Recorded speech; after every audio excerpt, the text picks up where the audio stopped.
Good evening, everyone. My name is Sharon Berry, and tonight we'd like to welcome you to tonight's live stream of the Candidates Forum. Good evening, everyone. I hear background. We thought we would bring you this live stream for each of you to get a better understanding and to meet and probably ask some questions of the candidates and see who's actually vying for running the party. So we appreciate this opportunity, and we appreciate you all tuning in. Now, without further ado, we're going to introduce the candidates, or better yet, I think, Marco, I think everyone should introduce themselves and basically say what position they're running for. Great. Thank you so much, Sharon. Really appreciate that. Can we go first with Delia Parker Mims, our county chair out of Denton? Sure. I'm Delia Parker Mims. I am the county chair of Denton, and I'm running for vice chair of the Texas Democratic Party. And next up, we have the former executive director of the Texas Democratic Party, Monique Alcala. You just introduced me. I appreciate that. My name is Monique Alcala. I'm very excited to be running to be the next chair of the Texas Democratic Party. Fantastic. She's a little bit under the weather, so if you'll bear with us, she may not be able to be with us too much. But Myra Mills Cheerhart, one of our SDC members and former staffer of the Texas Democratic Party.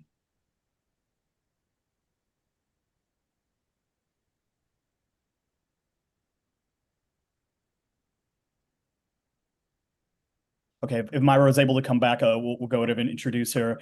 Next up, we have Zach Webb, our former operations and compliance staff at the Texas Democratic Party, and a national delegate in the, I think twice in 2024 and 2020. Zach? Thanks, Marco. Hi, I'm Zach Webb. I'm running to be treasurer of the TDP and very excited about it. Great. And next up, we have a longtime Rules Committee and Chair Extraordinaire, an SDC member, and now DNC member, Rose Salas, out of Harris County. Rose. Thank you so much, Marco, and everyone for putting this event together. I'm Rose Salas, and I am running for vice chair of the Texas Democratic Party. Fantastic. Next up, we have, I think I first met her when she was a very active precinct chair in Tom Green County. And now she's over in Harris, I believe, and does great work with the Indigenous Peoples Caucus. Kristen Hange.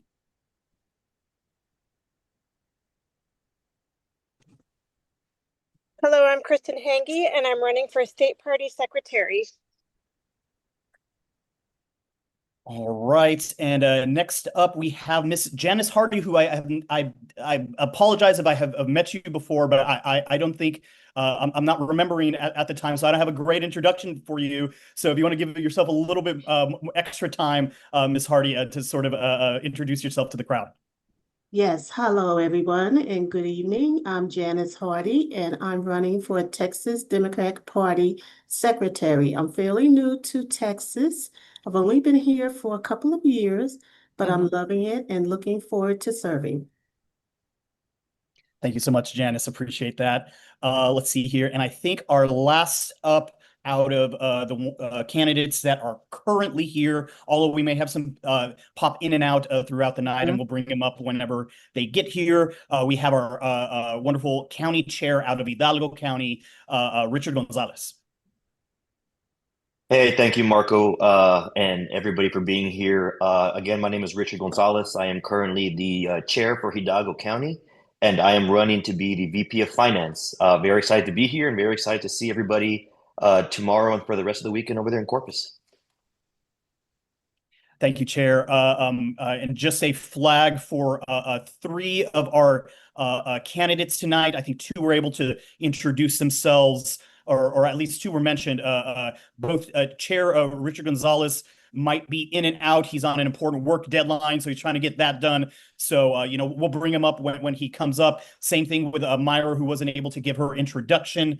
But I know that, she's in and out, but feeling pretty under the weather. Same thing with someone who's not on quite yet, our county chair out in El Paso County, who is a former treasurer of the TDP. He's running for a TDP treasurer again. A long time. Used to be president of Texas Young Democrats back in the day. Michael Apodaca, he should be joining us at some point if he's able. Just FYI, he also has some important business with his delegation. El Paso has to bus all the way out over to Corpus, literally across the state, right? And so he has a lot of important duties, and I think it's his mom's birthday too. So he's going to try his best to join us over there from the Mountain Time Zone. Okay, so let's get started with our introductions. You're going to have 1 minute to start, and I thought I was going to be able to set up an app to do the timer. So you bear with me. I think I just need to click on something. Awesome. All right, so we're going to do 1 minute intros, and we're going to go in order that we're going to do the forum. So it's going to be state party vice chair, state party treasurer, state party chair, state party vice chair for finance, and then finally the one with everyone running. There's 6 candidates, and I think at least 5 are going to try to be here tonight. It's a state party secretary. So without further ado, I think we have 2 of our 3 state party vice chair candidates. If we can start with our the wonderful Delia Parker Mims first, and then we'll go with Rose. Delia, if you could start us off. Thank you so much, Marco. Good evening, everyone. My name is Delia Parker Mims, and I'm chair of the Denton County Democratic Party, and I'm running for vice chair of the Texas Democratic Party because this moment demands more than titles. It demands more than momentum and more than business as usual. It demands proven leadership that can deliver results. In Denton County, we've transformed a stagnant county party into one of the strongest organizing forces in Texas. We increased turnout, expanded voter registration, raised record-breaking funds, and most importantly, built a culture of unity. We are one team, and we're proud of that. We're volunteers, candidates, clubs, and precinct chairs work together toward a shared mission. I'm running because I believe we flip Texas from the bottom up, and that means fully supporting our county parties, engaging our caucuses, protecting the vote, and building real infrastructure in every part of the county. And I'm an attorney, I'm an organizer, I'm a county chair, and a fighter. And I know what it takes to turn frustration into action and action into results, because momentum is not enough and we need to get results. I like that. Thank you so much. Sorry, I was on mute. Let's go ahead and go with the next candidate, and then we'll pause for Myra and Daniel to give us their short intros. Rose Salas, please take it away. Hi, thank you everyone for being here this evening and for another event. My name is Rose Salas, and I bring more than about 35 years of service to the Texas Democratic Party, working on national level, statewide, local campaigns, and now serving my 6-year term on the DNC, where I currently serve as treasurer of the Southern Caucus, which encompasses 13 states. I bring both experience and a proven record of results at the national level. I have worked alongside fellow DNC members to elevate Texas' voice and secure greater investment and attention for our state. Why should you vote for me for vice chair? Because our party needs a vice chair who is focused on winning elections, growing our coalition, and building a stronger organization in every corner of Texas. I believe the vice chair's job is not just to be there to whenever the chair is not there. It is to help bring people together, to support our local parties, our county parties, recruit and train volunteers, and to make sure every Democrat has the tools that they need to succeed. I will work to expand our reach in urban and suburban and rural communities alike. I will listen to grassroots activists elected officials, young Democrats, and the community advocates, and make sure that every part of our party has a seat at the table. My commitment is simple: build, organize, and win. I will focus on strengthening party infrastructure, supporting candidates up and down the ballot, and improving communications across the state, and helping create the kind of unified, effective organization that can compete everywhere. Thank you for taking the time to listen to me.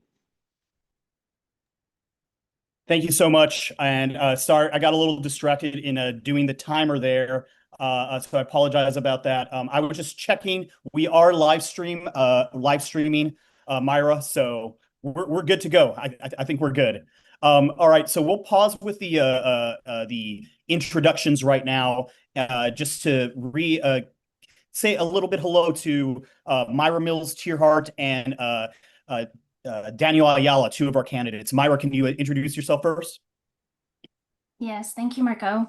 Thank you all for being here. My name is Myra Mills Tierhart, and I'm running for Secretary of the State Party. I have served on the SDEC for the last 4 years and have felt I understand what we need based on my experience. Hey, Myra, just real Yeah. quick, we were just giving a quick hello. You'll get your actual introduction. Oh, in a second. fabulous. Okay, Yeah. thank you. I called you up a little earlier, but I think you were out of the room or something. No Yeah. worries. Okay, thank you. Okay, great. And next, Daniel Ayala, one of our SDC members as well.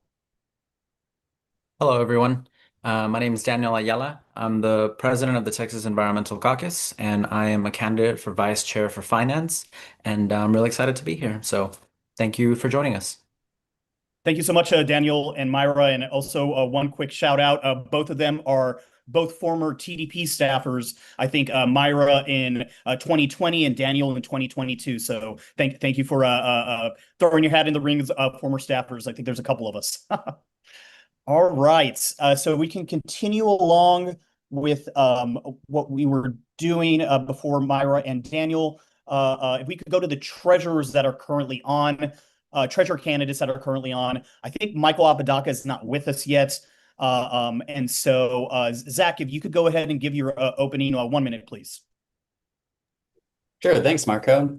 I'm Zach Webb, running for treasurer. I'm a lifelong Texan and lifelong progressive Democrat. I have over 10 years of career experience in political finance and operations, including over 2 years as the operations director at TDP. I was on staff for several presidential campaigns, congressional campaigns, coordinated campaigns, and many other down ballots. And I studied nonprofit financial management in undergrad and grad school. I'm called to serve because I have a unique skill set and experience to lend once again to the Texas Democrats. And I'm running for treasurer to ensure financial oversight, accuracy, and transparency. And it's clear to anyone with experience in campaign finance that that's not what we're getting at the moment. I hope to meet as many of you as I can at the convention and field any of your questions or concerns. But please feel free to reach out to me at zach@zachwebb.com, there in my name, and I'll be thrilled to respond to you. Thank you very much. Hope to see you at the convention. Fantastic. And next up, we have our state chair candidates, Monique. Ooh. Next up is Monique Alcala, candidate for state chair.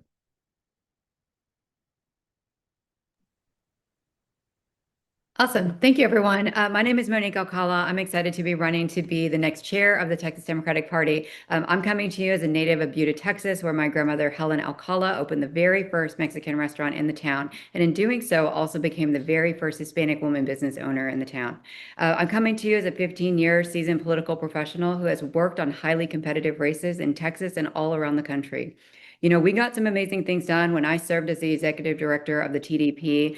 As the main fundraiser, I got us out of six-figure debt and launched the first partnership with the state U.S. Senate candidate in over 30 years. And in one of the toughest years since 2010, we had record-breaking candidate recruitment, one of the toughest years. But none of this was done alone. We raised millions of dollars with the help of some amazing donors who have since left the party. And we had talented staff and built a coalition of in-state and national partners to help bring TDP to a new level. But I'm running for chair because so much is at stake this year, and I've seen so many things get rolled back. We have to put Gina Hinojosa in the governor's mansion. We have to put James Talarico in the U.S. Senate. But we're never going to do that if we keep on with this leadership. Thank you so much.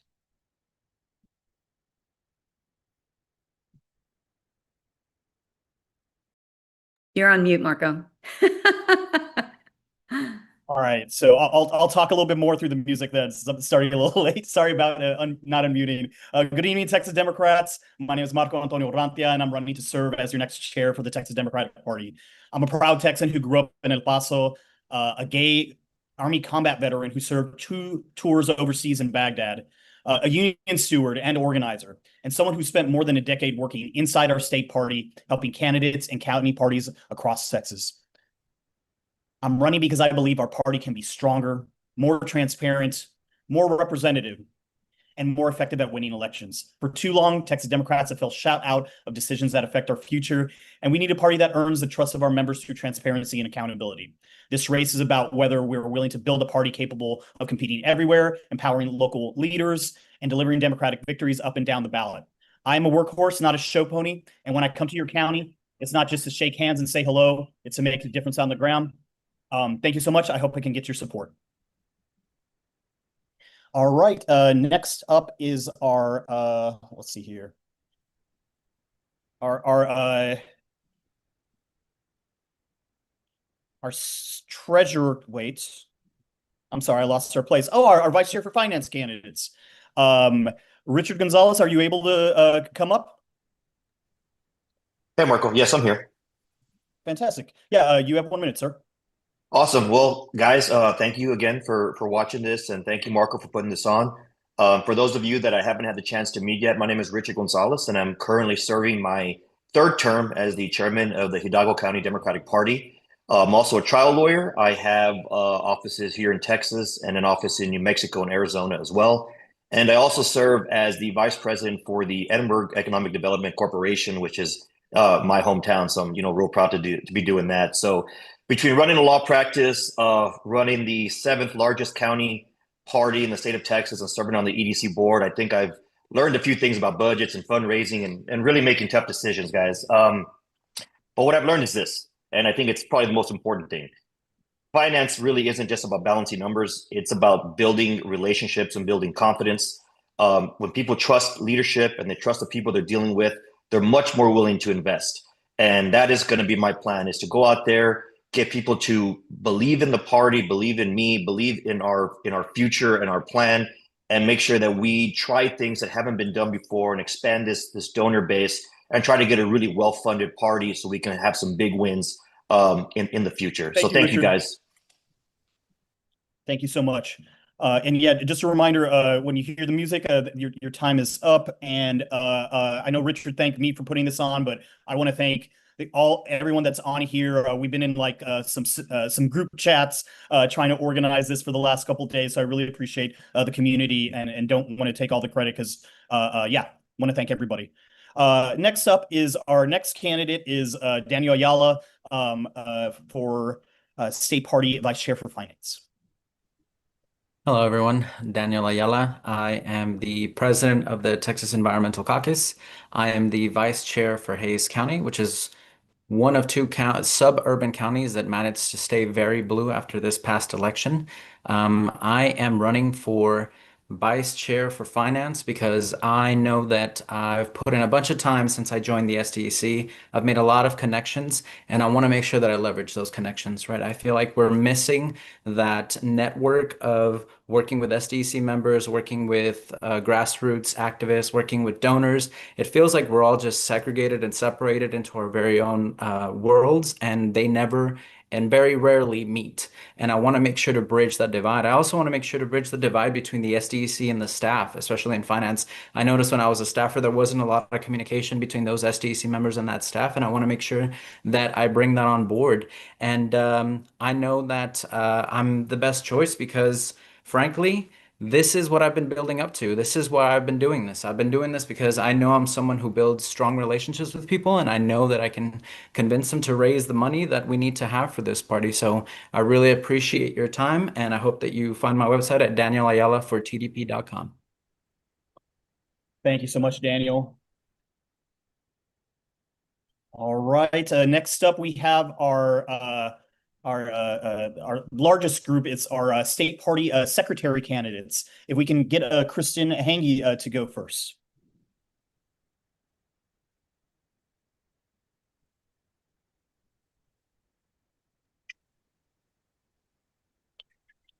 Hello, my name is Kristen Hange, and I'm running for Secretary of the Texas Democratic Party to offer my experience and technical skill set. I'm here to represent everyone rural and urban.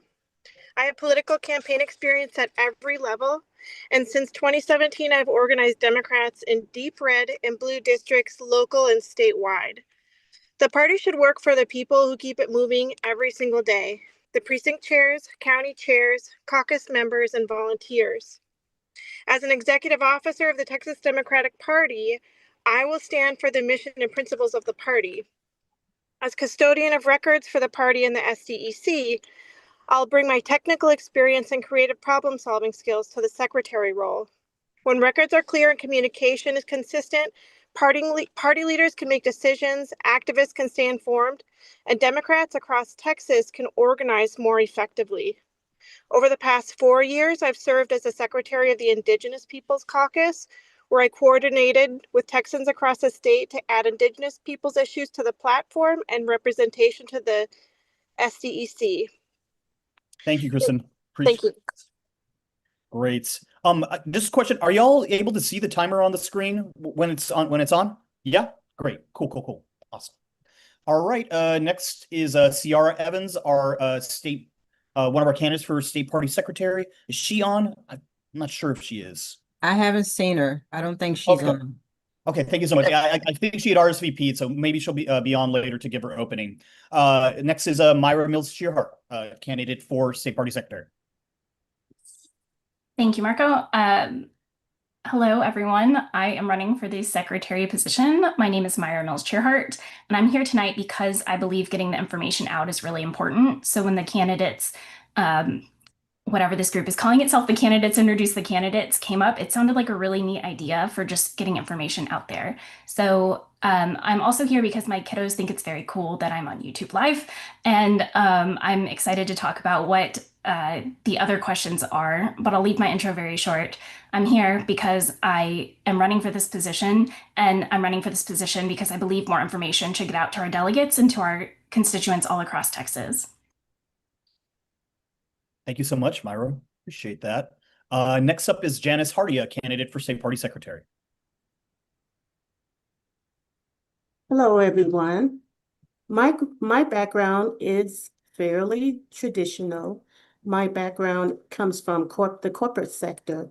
I have given, which has given me a strong foundation in organization, communication, and accountability, and attention to detail. All of these skills are essential to the qualities of an effective secretary. Although I am relatively new to politics, I bring decades of experience managing complex responsibilities, coordinating information, and ensuring accuracy in a fast-paced environment.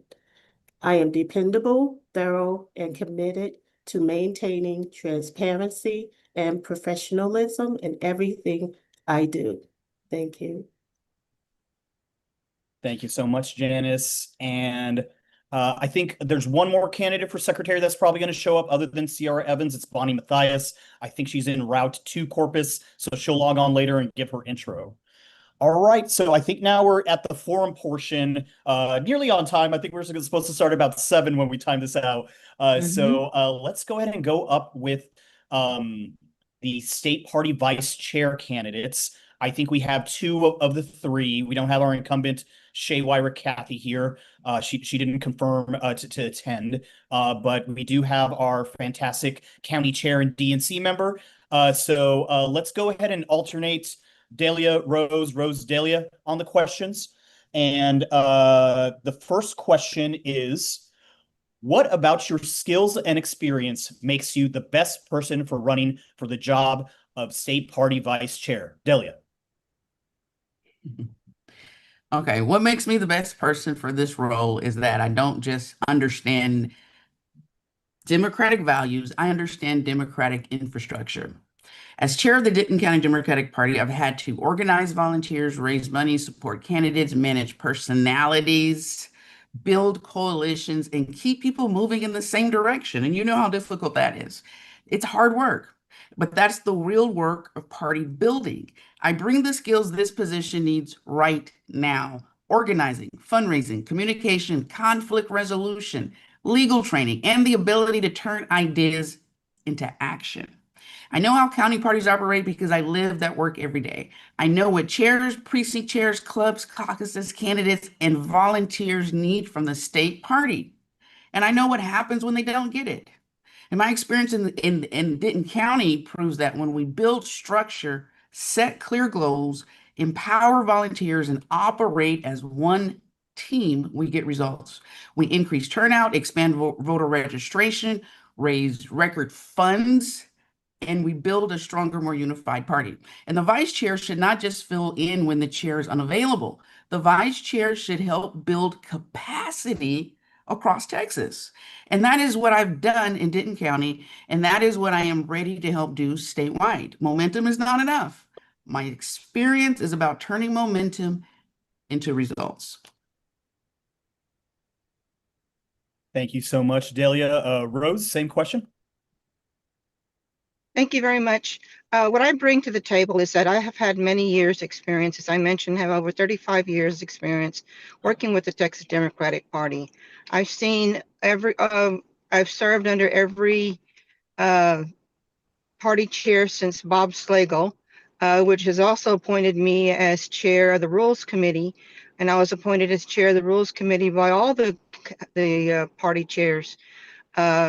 I understand the importance of diversity. I understand the importance of inclusiveness.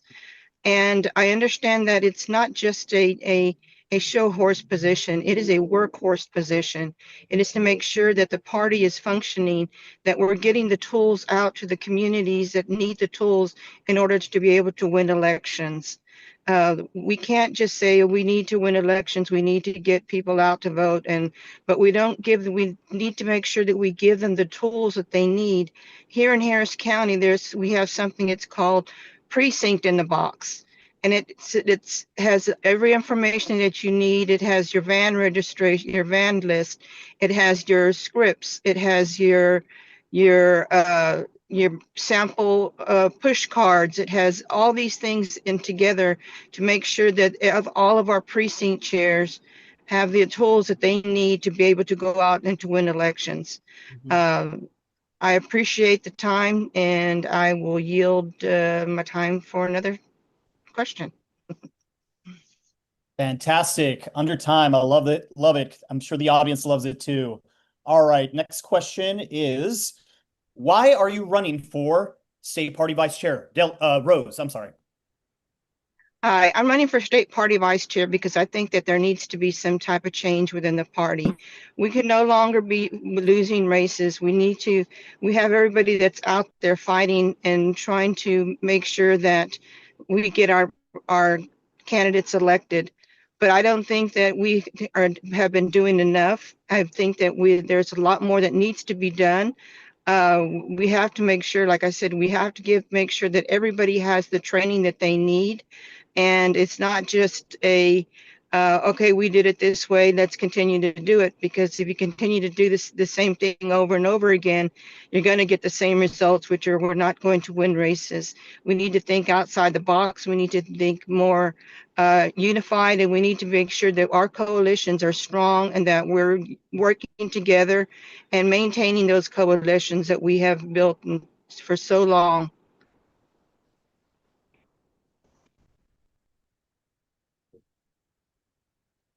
Thank you so much, Rose. Delia, why are you running? Thank you. I'm running for vice chair because I believe Texas Democratic Party has a real opportunity, but opportunity without organization is wasted. And for years, we've talked about momentum. We've had momentum in 2018, 2020, and 24, but momentum alone has not flipped Texas. What we need now is infrastructure, strategy, unity, and results. As chair of Denton County Democratic Party, I've seen what happens when we stop waiting for permission and start building from the ground up. We increased turnout, we expanded voter registration, we raised funds, and we supported candidates, and we built it one team and with our culture that brought people together around the work. I'm running because their county parties need a stronger voice at the state level. Our caucuses need a deeper engagement. Our volunteers need direction, and candidates need support. And voters need to see a party that is organized, visible, and fighting for them in every part of Texas. The vice chair role can be more than a backup position.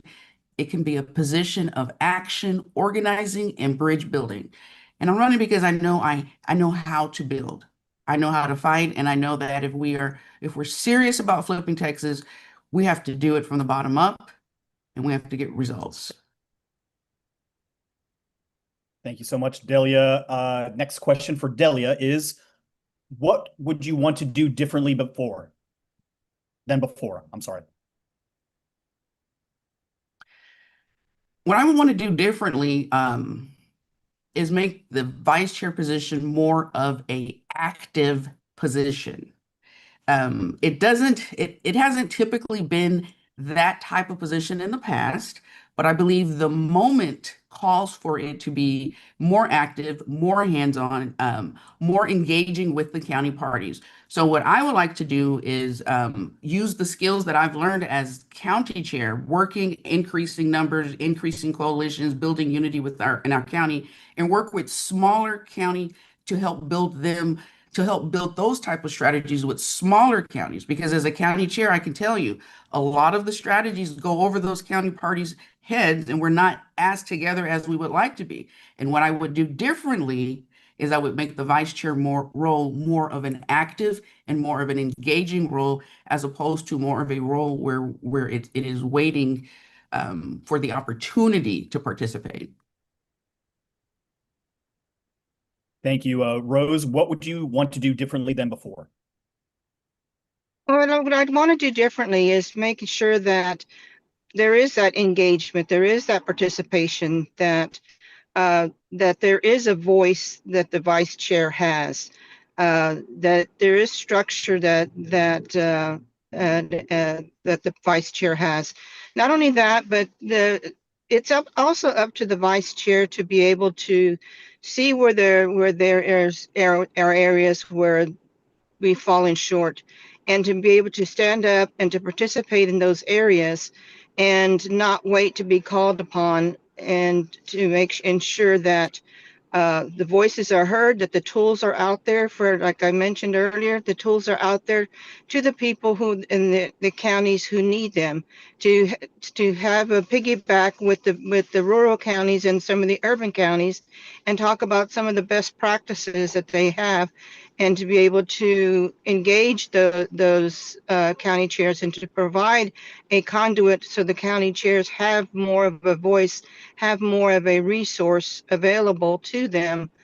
So I think there's a lot of different areas that can be built upon. There's a lot of different areas that can be responsibilities. There's making phone calls, there's raising funds, and those are some of the things that I'm ready to stand up and to do and to fight, and to not just sit around waiting to be called. I'd rather be there fighting and doing something constructive.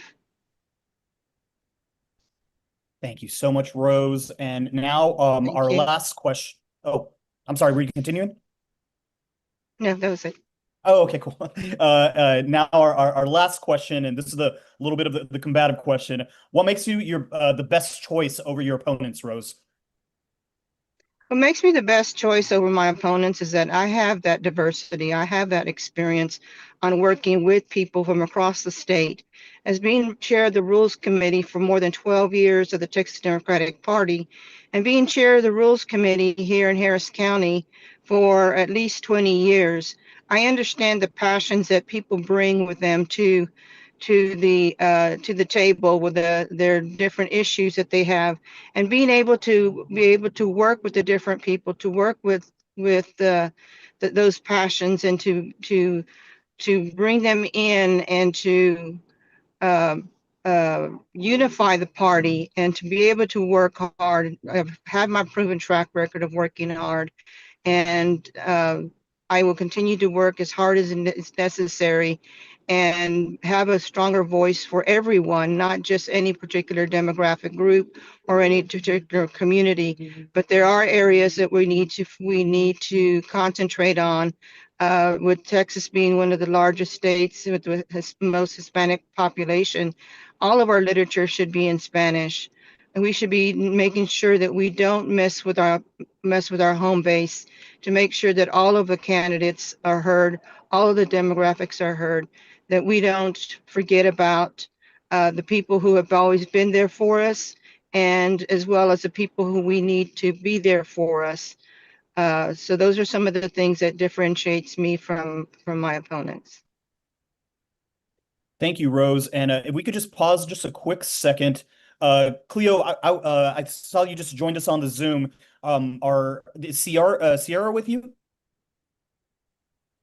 Oh, good evening, everyone. Apologize for my delay. Sierra's sister just gave birth to a bouncing baby boy. So Wow. she is there tonight and she asked me to stand in as her proxy. I hope that's okay. Yeah, that's totally fine. Wow, congratulations to y'all's loved ones. That's awesome. Thank you. All right. Appreciate that. So first off, at the very beginning, we gave some short introductions, and we were going to say if candidates were able to join us later on, we were going to go ahead and let them say their piece. So first of all, if you could just in 15 seconds give us a little bit of intro on Sierra. Yeah, I'll be glad to do that, everyone. Hello, Sierra Evans. First, want to say that she shares democratic values, everybody. You know, she stands up for diversity, equity, inclusion unapologetically. Also, she's a great organizer, has a history of doing that, and she's a great communicator where she transcends barriers to bring people together for the good of the party. And that's why she's the best choice for secretary for the Democratic Party. New fresh face, new perspectives, new change for our party.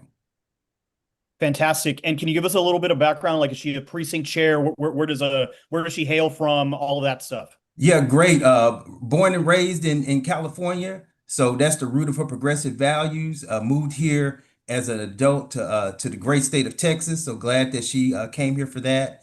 Served as a community organizer in East Texas, which is a very, very red county, Gregg County, where she did great work for the Democratic Party there, breaking barriers, establishing Democratic organizations there to get the vote out and bring life into the Democratic Party. Also, as she's transitioned over to the Fort Bend County area here in Houston, the Houston area, she serves here as a precinct chair and as an entrepreneur as well. She's an effective organizer, strict with business, and knows how to get things done and get results. Okay, fantastic. Thank you so much. So I just want to let you know, I'm not sure if she told you, but there are 4 questions that we're asking every candidate. I'm going to go ahead and drop those in the chat, but I'm going to repeat them again and just, so our audience knows as well. The first one is, what about your skills and experience makes you the best person for the job of, and whatever the job is? Why are you running for whatever the job is? And then what would you want to do differently from before? And then if any of our incumbent candidates do come, which I don't think they're scheduled to come, or they did not confirm, what are you doing differently than before? So slightly different. And then the last question is, what makes you the best choice over your opponents? And then there'll be a closing statement. And for the secretary candidates, for Sierra and the other candidates, there's a lot of secretary candidates running. We do have them at the very end of the program. So we'll see you later, Cleo. All right, let's get back where we were. State vice chair candidates. Delia, we were on the last question. What makes you the best choice over your opponents? I think the best way to sum it up is that I am a proven results-oriented leader.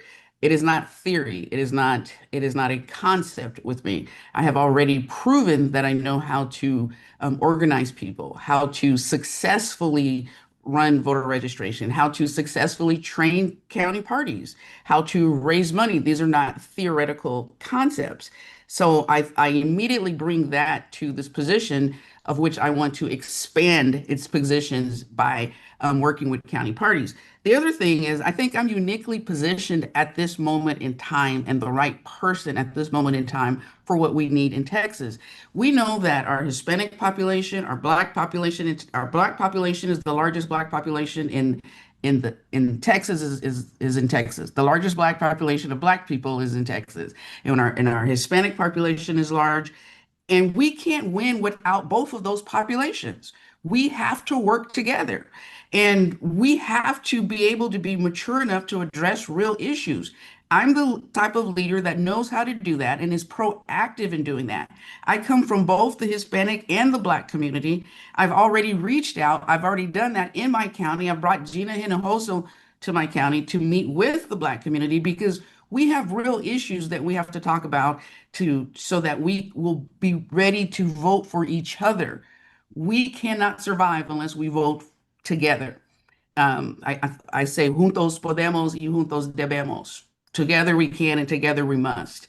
I am uniquely positioned in both of those cultures to bring those together because we have to in order to win in November. And I've already done it and I'm already working towards doing that. And I believe the vice chair role can play a very strong role in bringing the engagement that is needed for a Talarico and for a Hinojosa and for those populations that are necessary. And finally, I've proven that I can build coalitions. My county is one team, and we believe in that one team concept, and we need that in Texas. Thank you so much. Hadn't heard the music in a second. All right. And so now let's go ahead and wrap up the vice chair candidates. If both of you could give a 1-minute closing. Delia, we'll start with you. All right, thank you. And thank you guys for this opportunity for me to come here and share my vision. I respect everyone who stepped forward to serve, but I believe I'm the best choice for vice chair because I bring what this moment requires: proven results, county party experience, and ability to build unity where it matters most.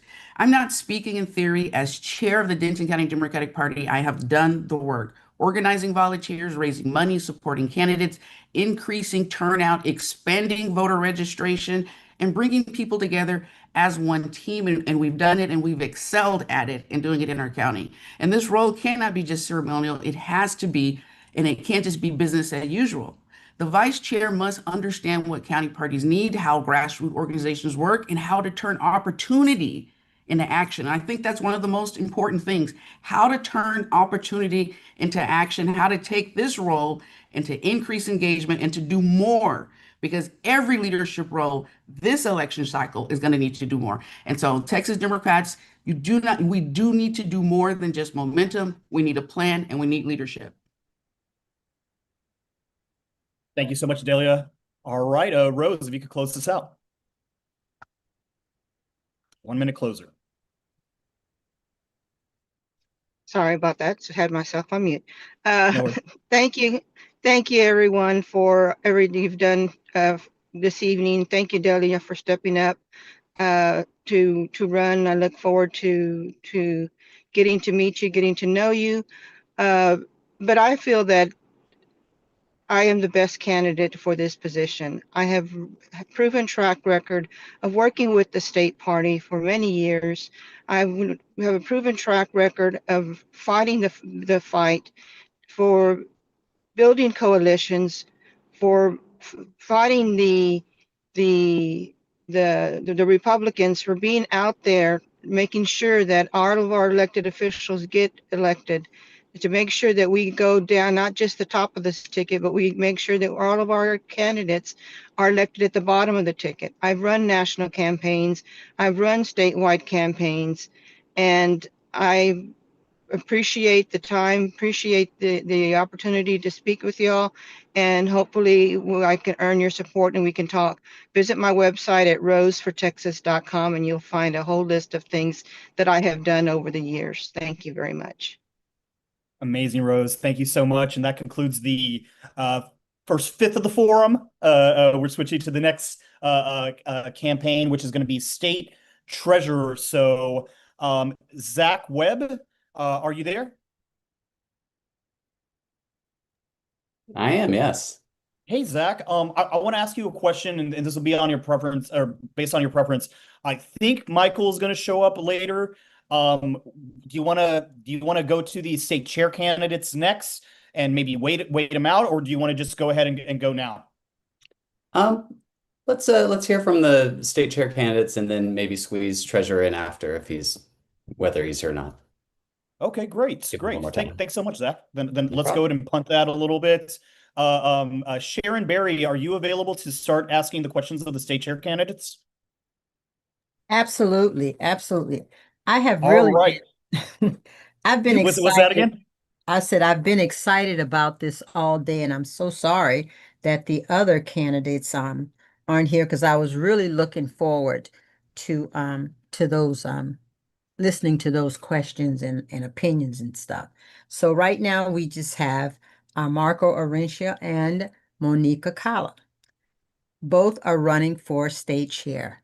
And so, guys, thank you so much for stepping up and basically taking the bull by the horn because Texas, like they say, we do everything big. So, Marco, we're going to go ladies first. So, Monique, tell us what about your skills and experience make you the best person for this job?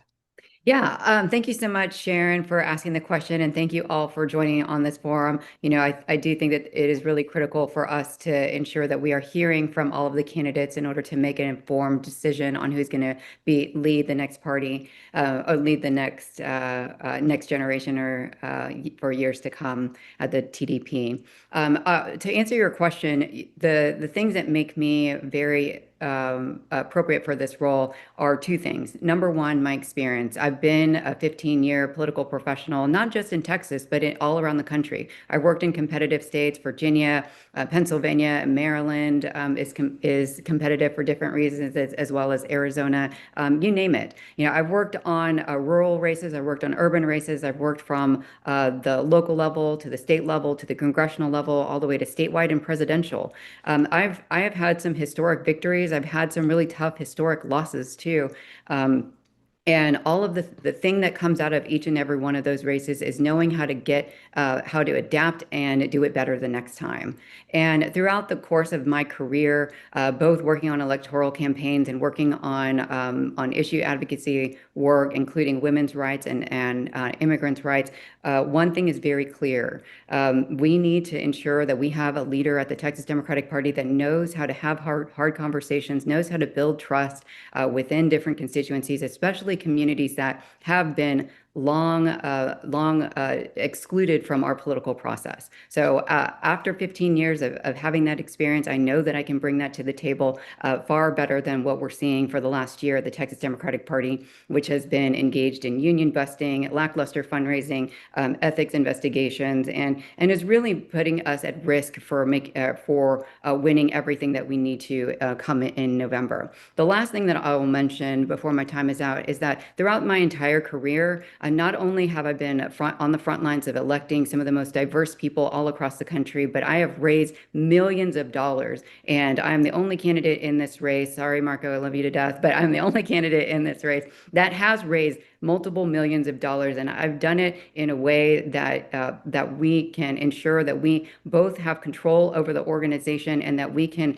create a TDP that will be reflective of both the diversity and the needs of the state. So those are the two things that I think that I bring to the table. Okay. Thank you. All right, Marco, same question. What about your skills and experience make you the best person for this job? So, I think I'm running because I love this party and I know it's capable of becoming. I've worked at nearly every level of Democratic politics in Texas as a volunteer, organizer, staff member, union leader, campaign operative, activist. I've worked at the county party level. I've helped, hundreds of county parties across the state when I was at the state party, and I have 5 cycles of experience at the state party. I know things that were successful during Monique's tenure, during previous executive directors' tenures, during previous chair and current chair's tenure. But I also know where we need some improvements. I feel like I have an innate sense of what's going on, because I've been able to absorb that working on the data team, working where I was the day-to-day administrator for the voter file for 3 years. I worked in the political team. I worked on the county services team, the party business, party affairs team, and help facilitate events, fundraising, and communications. I know that you probably know me for putting out the weekly talking points and communications toolkits if you're someone who would get those. But those were things that I would help facilitate, but it was like a team effort. So I've touched sort of every nook and cranny of the state party. And so I just have that kind of experience. And I'm someone that believes truly in conducting after action analysis to see how we can improve, having feedback sessions. And I've had that experience at the party over the years. I bring both insider knowledge and an outsider mindset. As a veteran, served 2 tours in Iraq, and I learned that leadership means service. And same thing as a union organizer. Thank you. All right, thank you. Now I'm going to pivot just a little bit. The next question would be, why are you running to be the chair for the Texas Democratic Party? But based on what you just said to me, now based on your experience, how will you use that, or can you use that experience to bring needed results? Because I'm sure based on that, you all see, and I ask you this a little bit because you both have been at the headquarters for some time. So based on that experience, how will you use that to get the needed results that we need so desperately today? Marco, you first. Thank you, Sharon. I think what concerns me most is the growing lack of trust. Many Democrats feel disconnected from the decision-making process. Others have raised concerns about transparency, representation, and accountability. Monique brought up how there's some potential misreporting on purpose of campaign finance reports. In fact, the Texas Ethics Commission is investigating a complaint that has been filed right now. And there's some potential, even if you read the articles from the Austin Bulldog, which I think one of the candidates that is on here, Zach Webb, is quoted in, that there's potential more misreporting that's out there. Regardless of where someone stands in this race, I think we all can agree that our party functions best when members have confidence in its leadership. My goal isn't to relitigate the past. I want to fix these things. And we want to build a stronger future by addressing these concerns and creating systems to restore confidence in our party. That's, I think, the one thing that I really, really, truly learned. I've been through many, many cycles of, five different cycles, essentially 10 years.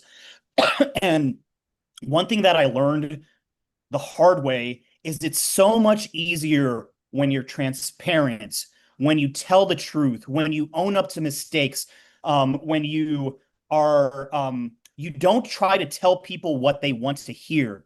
You give them your honest opinion of what the situation is. Don't try to placate people. You just have such a much more wonderful experience. Don't try to hide anything. And so I think that's a unique thing that I learned specifically through the party, because over time, the more and more that I would push for clear process, more transparent things, the better feedback that I would get, not only from our board members, but from our allies, from constituency groups, from grassroots, grass tops.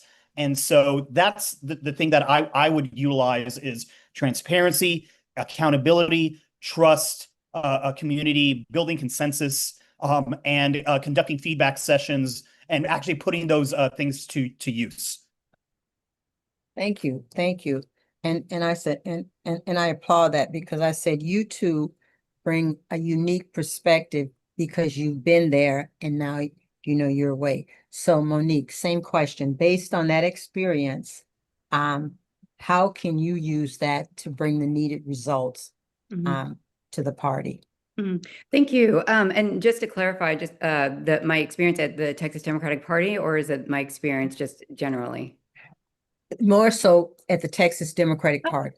Yeah, I was hired on by Gilberto Hinojosa, the former chair of the Texas Democratic Party, as you all know, and I was hired on as not his first pick. I had to campaign for that job. I found out who was going to be on the hiring committee. I talked to every single one of them. I talked to SDEC members. I talked to activists all over the state, and I also had people like former Governor Terry McAuliffe call or email the current or the former chair Gilberto. I also had people like Julian Castro call him directly, and the chief of staff for Senator U.S. Senator Tim Kaine, who was our former vice presidential nominee. And I say that because I wanted to make sure that I was the only pick and the very clear pick to not just the chair, but to the entire committee.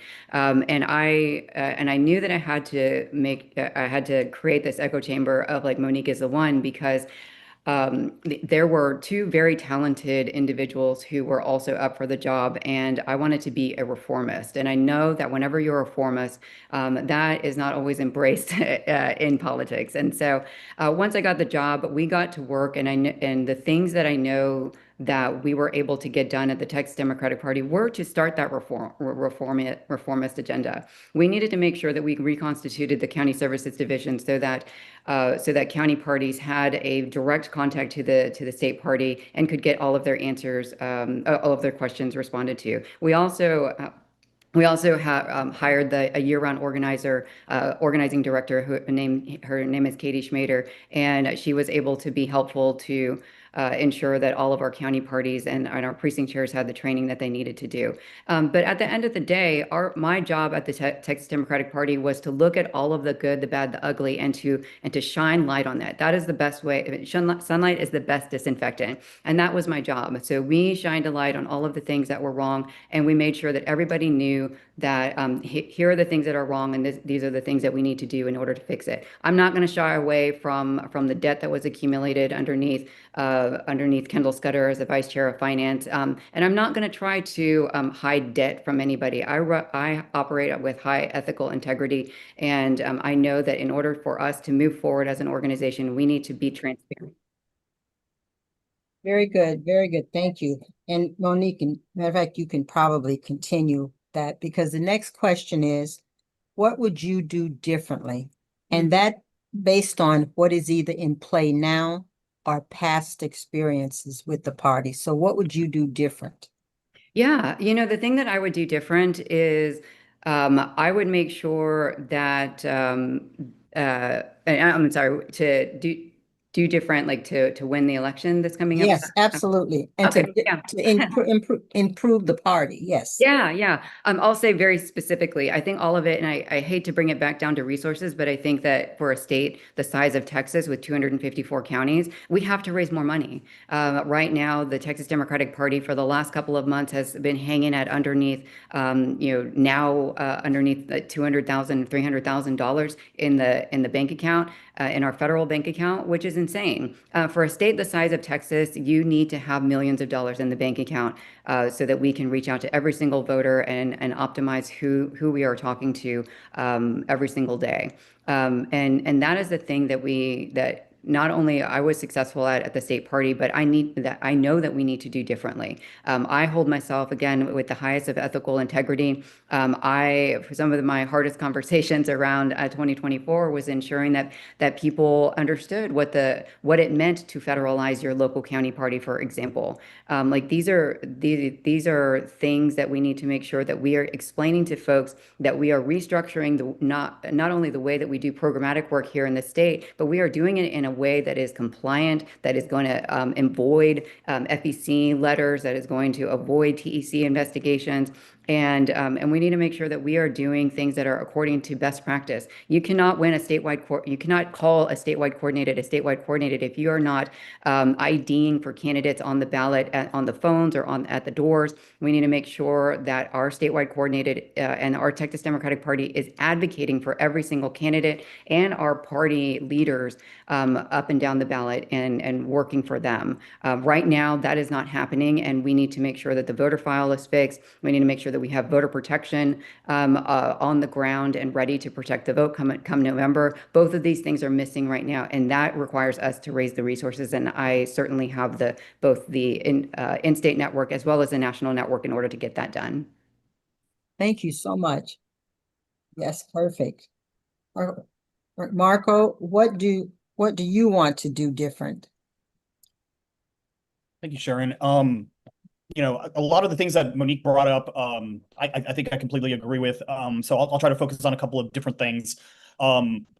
First, how do we work with caucuses, clubs, county parties, and allied organizations? One, we have to accept that they're partners in the fight. Some of our best organizing in Texas happens through county parties, Dem clubs, which I used to be a member of all the ones in Austin, but I also used to be a club president of Northwest Democrats back in the day. And that's how I got my start. I got my start as a precinct chair. I feel like I have that precinct chair mindset. That's sort of my core. And attending Democratic clubs is sort of how I got into this situation. Labor unions are important. How do we work with them and their copes, their PACs, essentially? Caucuses, organizations working to expand Democratic participation. Some organizations out there might be missing the mark at certain points, but we still have to work with them. We can't just shut them out. Some organizations do amazing work. But how do we involve this network of organizations in a coordinated without shutting them out? We have to be very transparent about our process. We have to be communicative. And when we disagree about a way to move forward, we have to agree to disagree and figure out where we can work together. So I want to make it I want to reestablish us having regular stakeholder meetings. That's something that we were doing. And we're not doing that anymore. Create meaningful opportunity for input and make sure that all groups are well-funded, staffed, and represented, figuring out how we can collaborate. And especially when it comes to planning, strategic communication, we got to simplify our message. Winning requires a collaboration. Thank you. Thank you. So, last question. As chairman for the Texas Democratic Party, Marco, you go first. What makes you the best choice? I think I want to hone back in on the transparency portion. Transparency should not be optional. And right now, I think there's a moral rot that's going on. I'm not sure if you saw, but the TDP and one of its partner organizations through the coordinated campaign did some campaigning for the chairman this month. And it's kind of shocking to think that could be an appropriate expenditure of the TDP's staff time, of its coordinated budget for the organization that's putting this stuff on to be campaigning for the reelection of its chairman. It's crazy. If you want to find out more, go to my website, go to the press statements. There's photographic evidence. It's clear as day. They've tried to clean it up with some reporting stuff, but it's completely inappropriate and unethical and jaw-dropping. Party members deserve to know how decisions are being made. And right now, we do not have a process that is approving what's going on in our coordinated campaign. It's just sort of being dictated on high.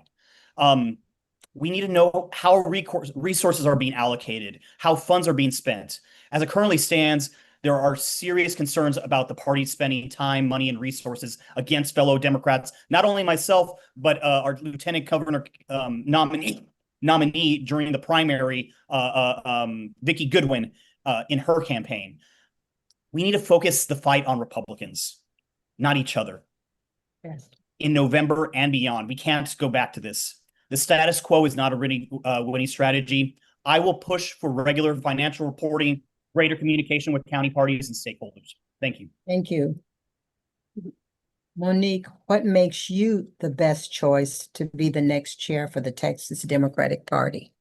Yeah, thank you so much. And again, thank you everybody for joining this call. And, here's what I'll say. I have deep respect for Marco. He knows the party in and out. He knows the Texas Democratic Party in and out. He's a dedicated employee or former employee of the organization. But where I do know that I differ from both him and Kendall is both my experience. I've worked in about a dozen states around the country. I've worked with different state parties around the country. I've also, again, raised millions of dollars to fund not just the organization, but also close budget gaps for other organizations. We need to be better strategic partners to people like the HDCC, our friends and our brothers and sisters in labor, and every single voter, especially all the voters who have been excluded from the political participation process every single cycle and who have been dropping off. I have that experience, and I'm also not afraid to have hard conversations. I'm not, like I said earlier, I'm not afraid to admit or like show in front of everybody the things that are wrong with the organization. I don't think that we should hide from them. I think that is those are the ways in order to fix things. And hiding things, eventually that stuff gets revealed, and what that does is that builds distrust and mistrust with very important people within the party. We cannot do the same thing as Republicans. And so whenever you work on highly competitive races, either in Texas or around the country, one of the things that is really that you are conditioned to say and to understand is that FEC jail is real jail. There is not a single person in Texas Democratic politics or in politics or anywhere that is in existence in which I would risk going to FEC jail for or break the law for. I do think that we need to make sure that we have a leader that has both the in-state political and financial connections as well as out of the state. We need to make sure that we have somebody there that is going to restore trust and credibility both in state and nationally, that bring back investment into the state. And I believe that we can pull together a very clear, articulate vision of why people need to invest in Texas, and we can bring a lot of investment back to Texas and ensure that every single resource is going to wherever it needs to go to make sure that we have a robust ecosystem reaching out. Thank you. Thank you so much. And, on a side note, and Marco being prior military, a mark of a good leader is not only to identify problems, but to also bring forth solutions. And I think we would all be fortunate to have either of you on the team or leading the team. And I want to thank you all for showing up and just wanting to be involved. So I will turn it back to Marco so he can ask the rest of the candidates. Thank you two again. Thank you. Thank you so much, Sharon. And we're not quite finished. I think we need 1 minute closing statements. I'm so sorry. I'm so sorry. It's all right. It's easy at the end. Monique, do you want to go first? I can go if you want me to. Oh, no, that's fine. I'll keep it quick, because I do think that, first of all, I should say thanks to every single candidate for joining this call and for co-hosting the call and for standing up for the right for every single one of us to have access and be able to talk about very freely our visions and for the state or Texas Democratic Party, as well as the state, and how we can create an organization that is the most important in the country. We have a really incredible opportunity this year to win so many seats up and down the ticket. We can flip so many different Republican seats like Johnny Garcia, Bobby Polito, Christian Carranza, and some judicial seats all around the state. But we can't do that if we have somebody that is at an organization that is working very selfishly for themselves. So thank you so much, everybody, for standing up and running. And thank you so much for having me on this call. Thank you. Marco, closing statement. Thank you, everyone. I just want to say I am really floored at the quality of candidates running for office. There's so many races that I'm like, oh my God, like I have to vote for only 3. Like, what am I going to do? So I want to thank all the other candidates. A little bit about me, I've spent my life in service to my country, to working families, to this party. And I understand that leadership is not about titles. It's about responsibility and our shared mission. Together, we can build a Texas Democratic Party that works for every Democrat in the country, or in every county. Sorry. I think I just want to go back a little bit to what I would do differently, since Monique critiqued me a little bit. The last 3 years or 3.5 years under Monique's tenure and under Chairman Scudder tenure, we haven't had a finance finance fundraising person at the director level. I would want to change that, and I guess that's all my time. Please vote for me for your first choice for state chair. Thank you. All right, Marco, now you can ask the rest of the candidates. And again, thank you too. I really appreciate that. Was very informative. Thank you, Sharon. Really appreciate you. All right. So I think next up, Zach, do you want to go or do you want to punt till later? I'd like to go, but I do believe there's some people in the waiting room. I'm not sure if one of them is Yeah, there's someone that somehow got the Zoom link on accident, and they're not a candidate. Hopefully they're I've texted them to watch on YouTube, but I don't want to ban them, so I just have them in the waiting room. Okay, sure. Well, yeah, I'm happy to go now. All right. Cool. Sorry, to be a bit of a monologue. I think it is. All right. So you have 4 questions, up to 2 minutes each. The first question for you, Zach Webb, is what are your skills and experience that makes you the best person for the job of state party treasurer? Well, thanks, Marco. Well, I have over 10 years as a campaign finance professional, including over 2 years as the operations director for TDP, including as the de facto ops director for the coordinated campaign. I also have experience in some more successful coordinated campaign models like that in Pennsylvania, though I deeply regret and apologize to everyone that resulted in John Fetterman, but we did have many actual great candidates win as well, not just him. I've also done ops for both of Bernie Sanders' presidential campaigns and many other down ballots. But specifically in my role at TDP, I handled every single invoice and expense and payroll, so I am the most intimately familiar with how the TDP's finances work. I also conducted the TDP's first and only financial audit, which passed with flying colors and was complimented for its process and results.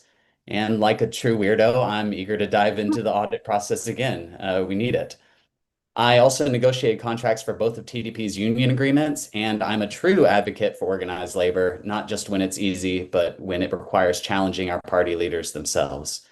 And finally, I studied nonprofit financial management in both undergrad and grad school, and I hope that's worth something. Awesome. Thank you so much, Zach. Before we get to your second question, we're going to take a little bit of a pause because someone just let me know that we did let in one of our other candidates. It's one of our candidates for state party secretary, Bonnie Mathias. Bonnie, if you could go ahead and just give a 15-second a little bit about your sort of titles and where you're from.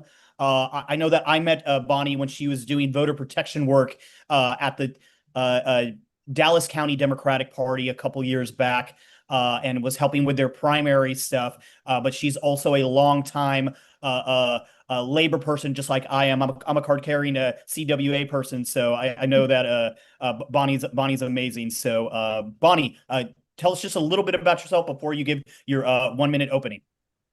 Hey, thanks so much. I'm a proud Union Democrat.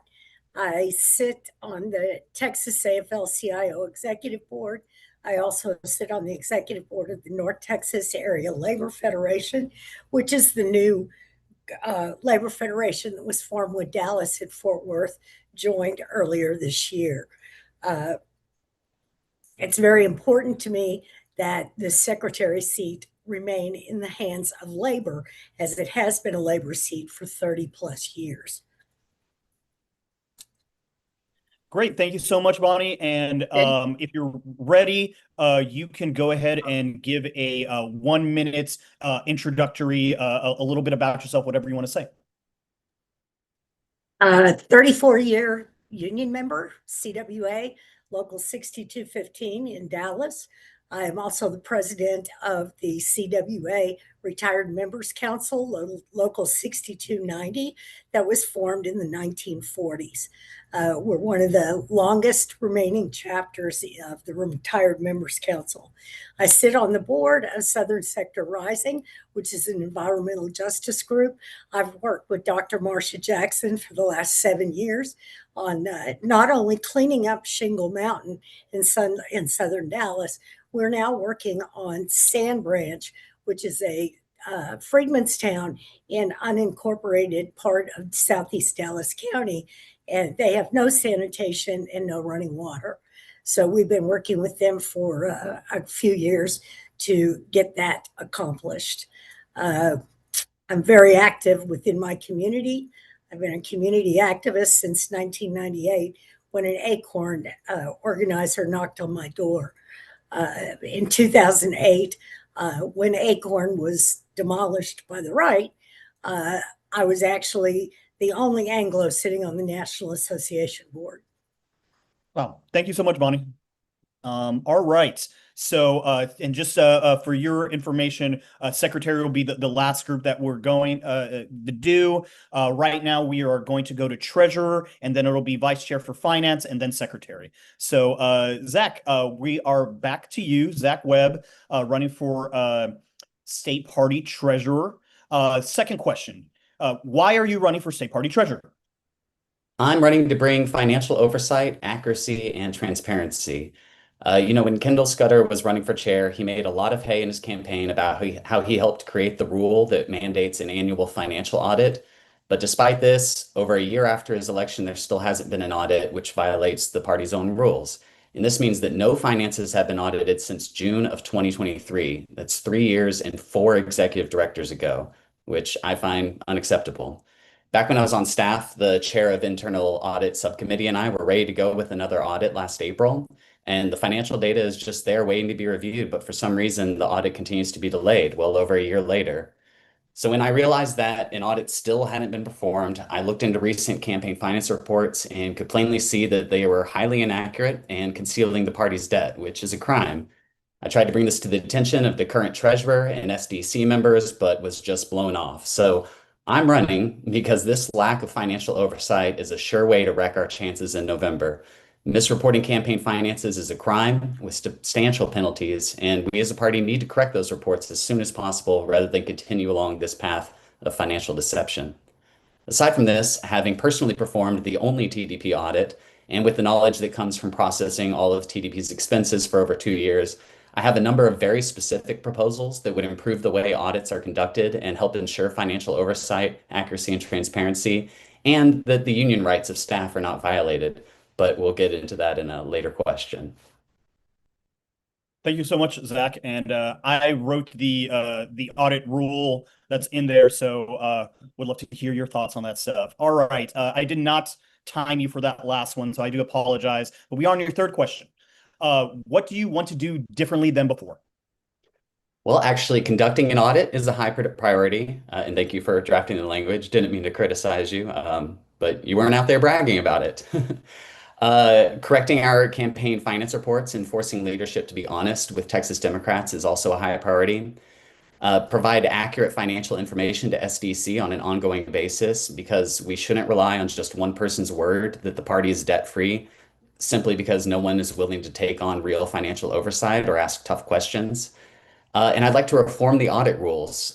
If you look at the Republicans' rules, they have far stricter controls and audit rules, which is just silly. They're Republicans, where they don't have the ethics, but we need stricter rules. And I'd like to expand the scope to include reviewing current unpaid invoices, specifically because of that debt argument. We shouldn't be looking so far back in history. And I'd like to review contracts with consultants.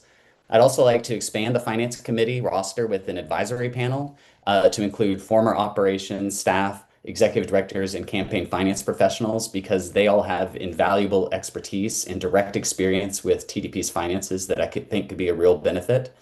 And I think we should have a stronger conflict of interest policy.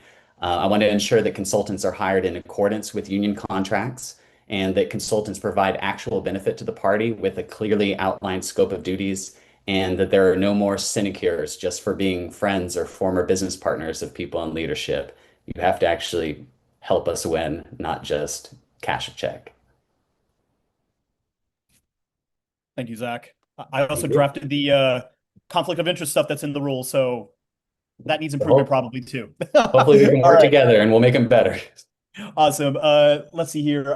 Last question before your closing.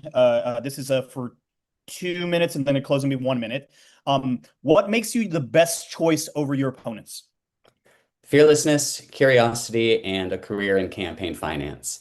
So I don't know Savant very well, but I do have deep respect for Michael, his long service to Texas Democrats, Stonewall, and El Paso Dems, and he absolutely came in clutch with the convention last year, unquestionable. That said, I'm the only candidate for treasurer to my knowledge who was operations director for TDP, seeing every invoice and expense that went through the organization.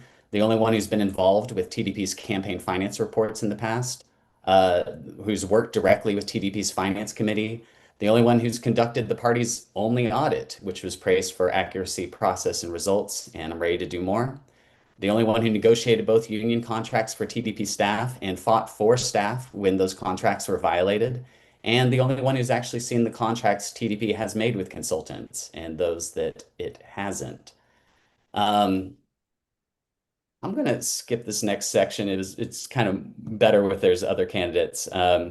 So I'll just say that I'm fearless about ensuring honesty from TDP's leadership. And as treasurer, I cannot and will not be bullied into filing false reports or lying to the SDC. I'm curious enough to care about the finances, and I'm experienced enough to know what questions to ask and where to look to ensure the information you receive is accurate and honest. So if you want honesty, accuracy, and transparency when it comes to financial oversight of the SDC and TDP, I hope that I'll earn your vote. Thank you so much, Zach. And last is a 1 minute closing. Thank you. Well, I've been monologuing long enough, so I just want to thank everyone who put on this event and everyone who watched. It really means a lot that there's this much interest in who leads the party. It's really important. And I think it's a real shame we didn't get to hear from more incumbents, but that's their loss. And we have a lot of former staff here running for office, and that's really heartening to see their ongoing commitment to Texas Democrats, despite the chair writing us and our concerns about finances and union busting, writing them off as being from disgruntled former staff. That's just so dismissive of our party's organized labor values, and I don't think we should tolerate it. So anyway, I want to thank you for the time, and please, I would love, if anyone's watching, I'd love to hear from you. Just email me at zach@zachweb.com, and I would love to respond to you and meet you all at the convention and hope to earn your vote. Thank you very much. Thank you so much, Zach. Appreciate you. All right. I think what are we? Do we only have secretary left? Oh no, we have 2 more left. So we are 3/5 of the way done. So 2 more forums. The remaining ones are going to be state party vice chair for finance, and then the last one's going to be state party secretary. So state party vice chair for finance candidates, I think we only have 2 here, Richard Gonzalez and Daniel Ayala. Out of, I guess the other 3 did not show. Yeah, let's go ahead and start with Richard. Sorry that we're bothering you during your work deadline, sir. It's okay. I'm really trying to get it done before I leave tomorrow. All right, great. Well, let's go to you with the first question, and then Daniel, and then we'll go back and forth. So the first question is, what about your skills and experience makes you the best person for the job of vice chair for finance? 2 minutes. Well, I think when people hear vice chair for finance, I think their mind immediately goes to numbers and budgets and spreadsheets. And yeah, don't get me wrong, those things are important. But I personally think it's about relationships and people. In my experience, I've had the opportunity to build multiple law practices. I've led a county party that is the seventh largest county in the state of Texas. Um, I've been the VP of an EDC, and I think through those experiences, it's really taught me something that I think is really, really simple. People invest in people that they trust. I think it's very, very simple. Um, when I took over this party in 2022, we had absolutely no type of fundraising apparatus. I had to basically build it from scratch. And I had to go out there and I had to work long, hard hours to get the people to trust me, to trust the party, to trust the vision that we had. And thankfully, we were successful in doing so. And we've been able to have a lot of success in fundraising for the party. But as county chair, I mean, I've seen firsthand what it's like to stretch every single dollar. I've seen what it's like to recruit volunteers, organize events, to organize people, and to really keep things moving on an extremely limited budget. And that's really the perspective I want to bring to this role. For me, fundraising just isn't asking people to give me money. It's building relationships. It's establishing confidence in me and in the vision and in the party. And it's showing people that their investment really is going to make a difference. And I just think that if we show people that, they can trust us and we show them where their money's going to go and how it's going to help us, I think we can help, really strengthen our party financially, and we can keep the focus on where it belongs, which is helping the people do the hard work that needs to get done to elect Democrats in November. All right. Thank you, Mr. Chair. All right, Mr. President of the Texas Environmental Caucus and SDC member, Daniel Ayala, if you could answer the first question, what about your skills and experience makes you the best person for the job of Vice Chair for Finance? Thank you, Marco.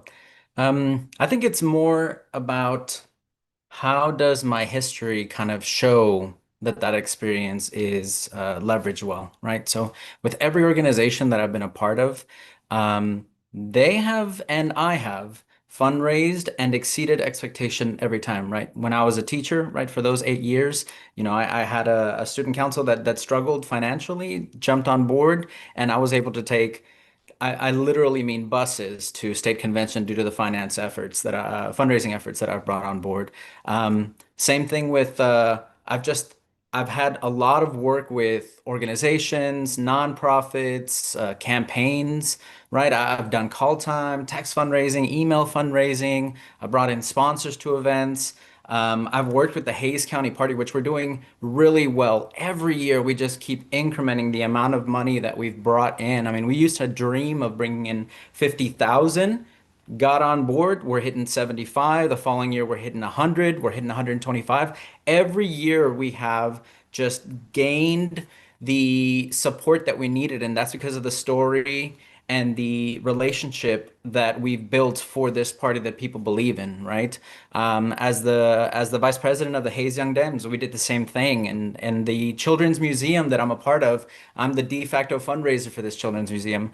And also my electric cooperative race, which is the largest cooperative in the United States, I was able to fundraise for that. So once I carried the weight of the title of Vice Chair for Finance, I know I'm going to be nothing short of exemplary in my pursuits to bring in the money that this party needs. And I've been a part of this body in the SDC since 2022, and I've built trust with these members, with elected state leaders and donors, and I hope to do the exact same thing as the Vice Chair for Finance.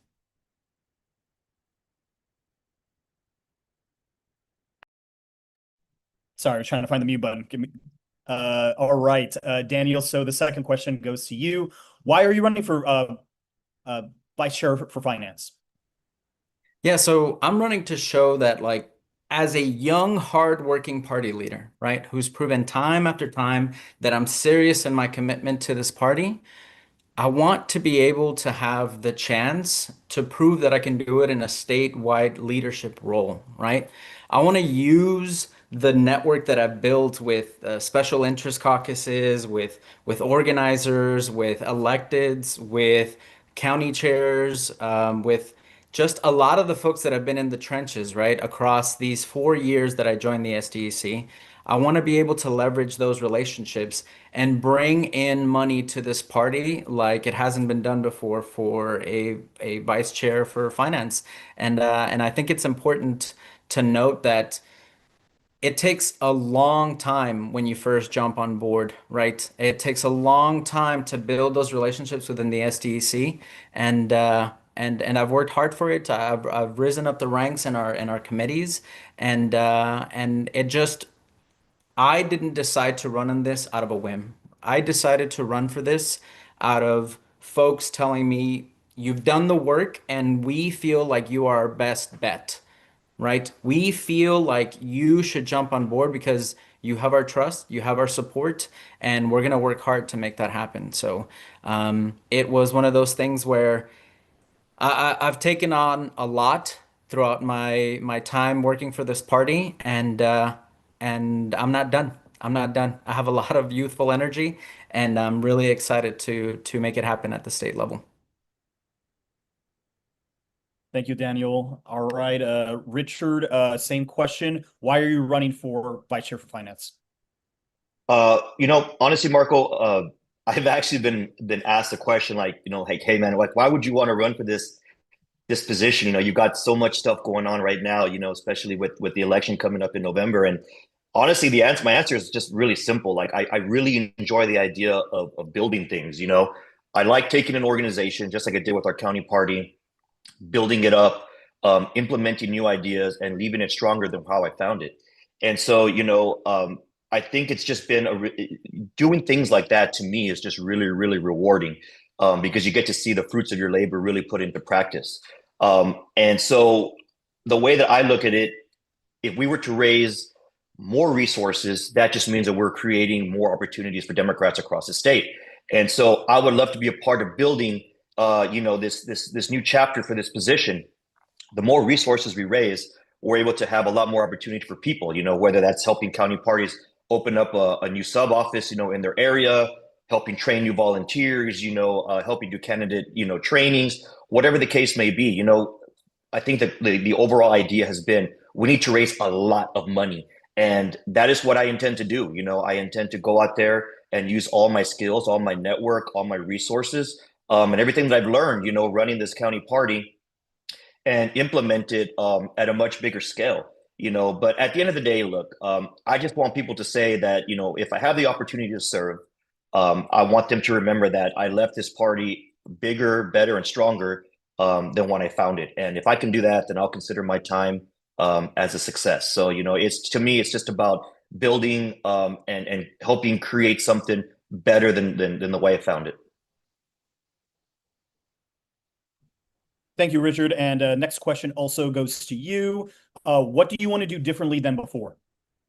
I'll just say this. I think that fundraising is probably one of the hardest things that you can do in anything. I've successfully ran for county chair on 3 different times. So I know what it's like to fundraise as a candidate. I have fundraised for this county party, going on 3 different cycles.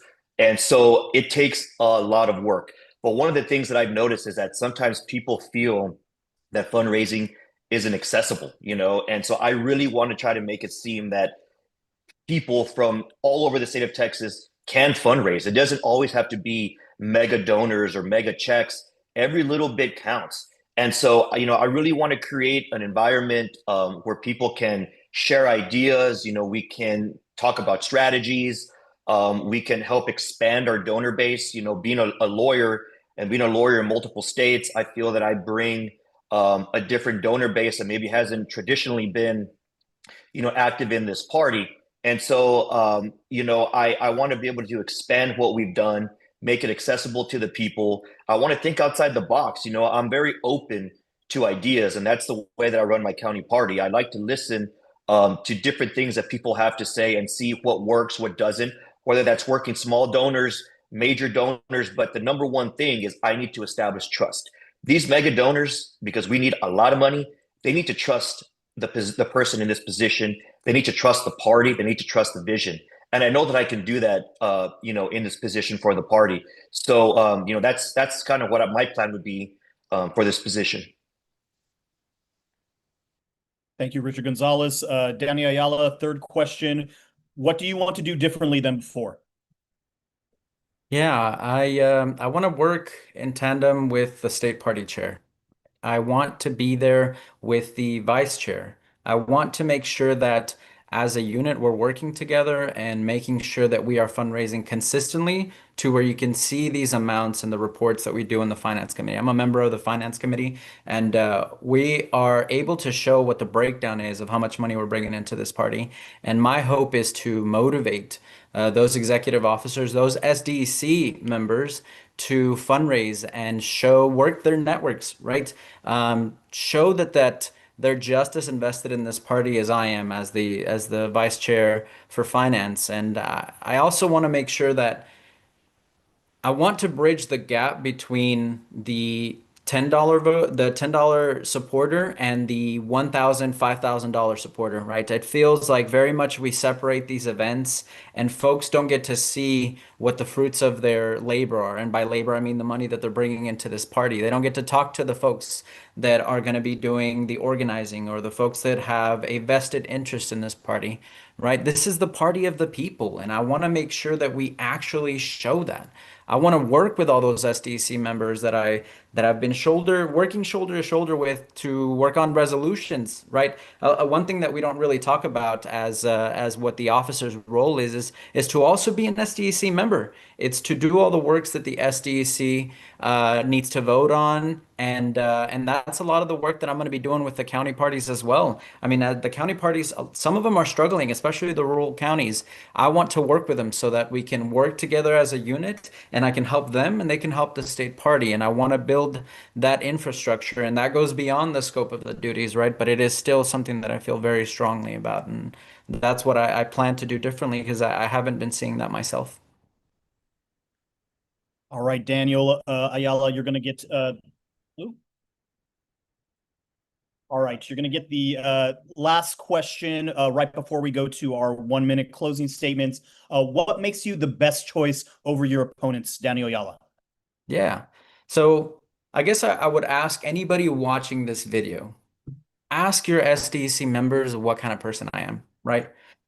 I've, to this day, since 2022, have only missed one SDC meeting, and that was because there was an ice storm and my wife just would not let me go. But it is the type of commitment that I bring into this party. Ask anyone who knows me if I stand by my values when I fight for just causes, whether it was the Israel-Palestine resolution, right? Whether it was fighting for staff when they felt the need to be heard in their struggles, whether it was fighting for environmental issues as the environmental president. I do everything I can to fight for everyone in this party, this big tent party. Ask the Hayes County delegation when you get them out there. Great people. I love these folks to death. Ask them how much I'm invested in helping this party regain the trust of voters so that they in turn can reinvest in us. I'm ready to enter this highway without hazard lights because I know this road and the flow of traffic that demands it. And only I can give you that return on investment that y'all have made since 2022. And that's why I'm the best candidate for this race. Thank you, Daniel Ayala. Richard Gonzalez, if you could tell us what makes you the best choice over your opponents. Sure. Well, first I want to say that, I just have a ton of respect for anybody who's jumping into these races. I mean, running for office is not hard. I mean, it is very hard. It's not easy. And it takes a lot of time, a lot of sacrifice. And so much appreciation and much respect to everybody, who decided to jump into these races. But I think, what I can tell you is this, I bring the perspective of a county chair who has done a lot with a little. We've been able to solve some really complex problems with some really limited resources. I'm a proven leader. I'm a proven fundraiser. I'm a proven coalition builder. Like I said earlier, when I got this party, we had to build a fundraising apparatus from scratch. And so I know what it's like to take a party that is massive, and I understand what it takes to build it from the ground up. So I understand what it takes to go and get in front of big donors, small donors, thinking outside the box, listening to your team, coming up with strategies. I understand how it works and I've been doing this already going on my third term. I think that I really want to bring a leader who listens to the SDC, listens to the chair, listens to the people around him. I want to be accessible. I want to be able to answer your phone, answer your questions, keep you apprised as to what it is that we're doing. I want to bring a different donor base. I want to bring a different perspective. And I really want to just earn the trust of the people across the state. In my time as chair, I've proven to people that I have the ability to build relationships, not just regionally, but all over the state as well, and really shine a light on South Texas. And so, I'd really love to bring a South Texas flair to the state party. And, I really hope that I can earn everybody's vote. I like I said earlier, I want to help build this party together with you, take us to the next level, and ensure that we set ourselves up for success, not only this year, but for years to come. Thank you, Richard Gonzalez. And you have 1 minute to give a closing statement. Well, guys, again, my name is Richard Gonzalez, and I think that those questions pretty much spoke for me, guys. Look, I would be honored to be your choice, to be your vice chair of finance. I will bring a proven track record of success, of fundraising success. I have built relationships not only down here in South Texas, but across the state. And I want to be able to use, the skills that I have as a lawyer, skills I learned in the EDC, and skills I've learned as being a county chair to this party to help us be as successful as possible. Like I said, I plan to be accessible. I plan to be open to ideas. I plan to listen. And I really want to bring some accountability to this position. If I have your vote, I will be so grateful. And I know some of you I have not had the chance to meet. I will be getting into Corpus tomorrow, and I'll be kind of bouncing around. So I really look forward to seeing you guys over there in Corpus, getting to meet you. If you have any questions, please look for me. I'd love to answer them. But please, guys, I would appreciate your vote. Great. Thank you so much. And I am spacing. Daniel, did you do your closing? I have not yet. Okay, could you go? Thanks. Of course. So I'm really excited for this convention at Corpus Christi. I'm even more excited for the upcoming election in November. We have a real opportunity to flip some key Republican seats, and to everyone watching this video, right? I want you to know that you have an open invitation to bring me your ideas, to bring me your effort, and most importantly, your trust. And if I get the chance to meet you in Corpus Christi, right? If you see me walking or running, as will probably be the case, feel free to say hi. If we can shake hands, let's shake hands, because I've never met a stranger. And I really look forward to be able to see every single one of you in person. So if y'all could just do me a favor and visit danielayalafortdp.com, because my name is Daniel Ayala, and I aim to be the vice chair for finance that Texas Democrats deserve. Thank you so much, Daniel. All right, so we're on our very last forum for state party secretary. And just a note for any of the candidates that stayed on or are still staying on and your forum already happened. I know that I have been getting a lot of screen time, and I want, if you all could stay till the end and close us out with maybe 30 seconds of goodbye, and tell us where your website, how to contact you, all of that stuff. As an incentive for staying till the end, because I know there's quite a few of you. And I just also wanted, we have so many great candidates that are here tonight, and I want to I'm very appreciative of y'all entrusting me to help run this live stream and get the word out about our candidacies. So thank you so much, candidates. All right, state party secretary. Let's go ahead and go in this order to start out with. I know there's a lot of y'all. Kristen Hange, Ciara Evans, who I know because of the birth of a family member. Let's see here. Is it Cleo? Oh, was he still here? He might have left. Darn. Okay. So if he comes. Oh, never mind. What's that? Sorry. Never mind. I thought you were calling me. No, I was looking for Cleo. I can't remember the last name, but it's the partner of Ciara Evans, who could Cleo not be with us. Wadley. Cleo. Yeah, I don't think they're here anymore, unfortunately. Okay. Gosh. So I think we're gonna go Kristen Hange, then Myra Mills Cheerhart, Janice Hardy, and then Bonnie Matthias, and basically we'll rotate a little bit. So I'll call it out. If you guys had looked at the form that I sent out to all the candidates, we're just going to follow that order. So Kristen Hange, are you still with us?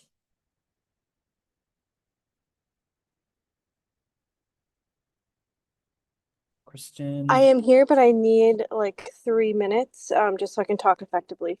Okay, cool. Then let's go ahead and go to Myra Mills Cheerhart. Are you with us? Yes, I'm here. Fantastic. Hey, Myra. All right. So you have 2 minutes to give us your answer on what about your skills and experience makes you the best person for the job of Secretary of the TDP. Before you start the timer, Yes. I believe that email said 1.5 minutes for our position for each answer. I think we're good on time because of so Okay. many people not being in. I mean, I think we're going to still end about 9. I know originally it was going to be like Marco, 10:10. sorry to cut you off, but Cleo is in the waiting room. Got it. Thank you. Yep. All right, so we'll go in this order: Myra, Janice, Bonnie, Kristen, and then Cleo for Sierra. All right, Myra. All right, thank you. Well, hello, and thanks for being here or listening or watching this later. My name is Myra. I'm running for the state party secretary. My background is very varied. I'm known as the Swiss Army knife on my current team, on the first campaign I worked on, throughout the county party service that I've done. And what that means is I'm good at a little bit of everything, and that's kind of my skill set. And so I have a background in education. I was an elementary music teacher, and that means that I have a lot of patience and can walk people through things, but also understand preparedness and what rehearsal means for a great final result. I also went on to get my graduate degree in copywriting, so I have a good concept of what the value of a story is, but also good communication. And then I'm a very creative person, but I'm also very tech savvy and very good with spreadsheets and the math side of things. So again, that's the Swiss Army knife of just a variable set of skills that I bring to the table.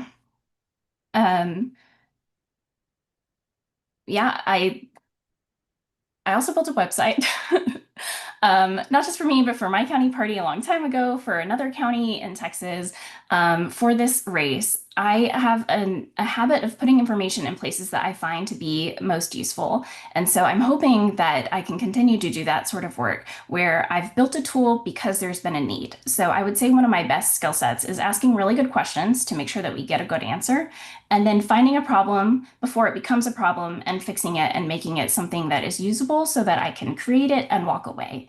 So that is what I hope to continue doing for secretary. Thank you so much, Myra. All right, our next candidate for secretary, Janice Hardy. What about your skills and experience makes you the best person for the job of secretary?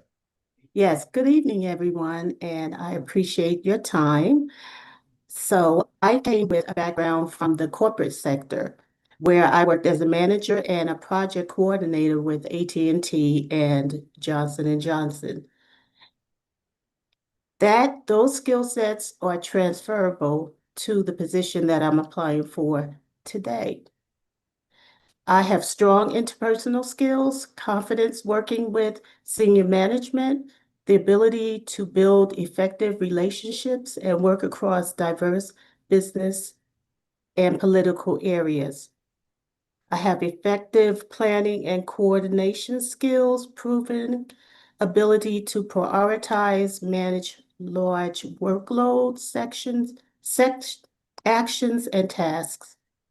I have the ability to make sound judgments on when to escalate an issue or when to manage it alone. I'm capable of analyzing significant amounts of data and capturing and summarizing relevant information.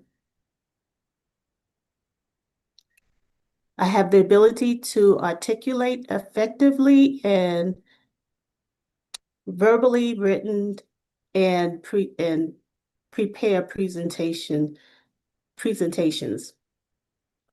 I also have strong technical skills, and I yield my time. Thank you. Thank you, Janice. Next up, Bonnie Matthias.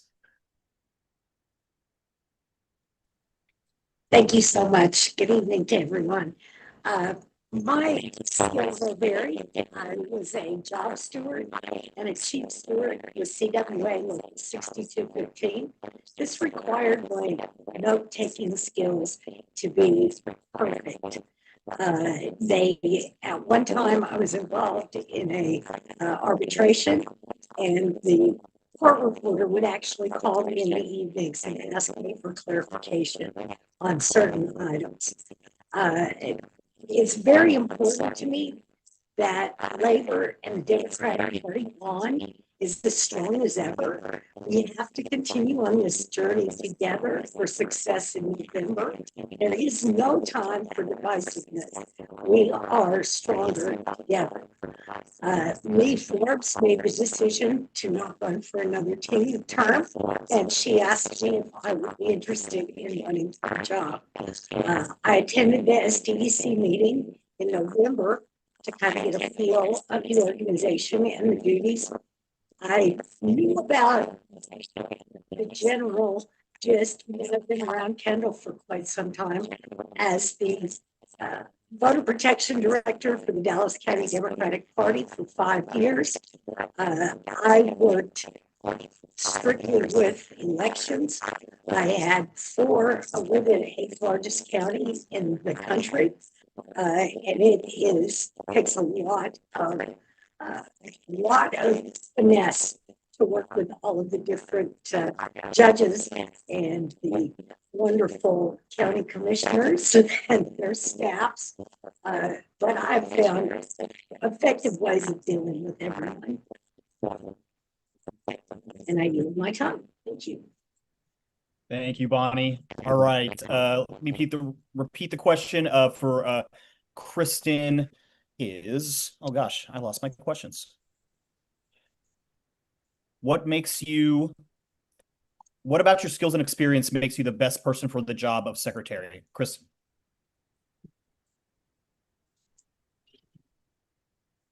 Hello. Sorry, this is for Kristen, is that correct? Yes, Kristen Henge for secretary. Yes, ma'am. Hi, I'm Kristen Henge, and the skills and experience that makes me the best person for the job are that not only have I served as secretary of the Indigenous Peoples Caucus over the past 4 years, but over the past decade, I've worked and volunteered for county parties and campaigns at every level in deep red and blue urban communities.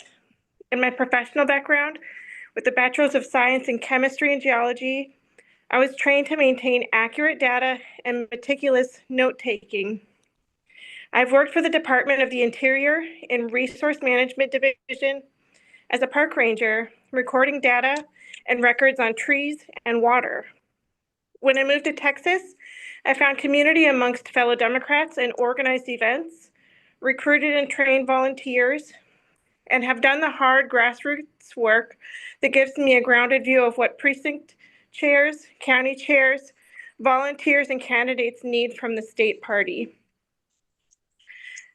I've worked on campaigns at every level, and those have given me the skill sets to do this role. Thank you. Thank you, Kristen. All right. Next, we have Cleo for Ciara Evans.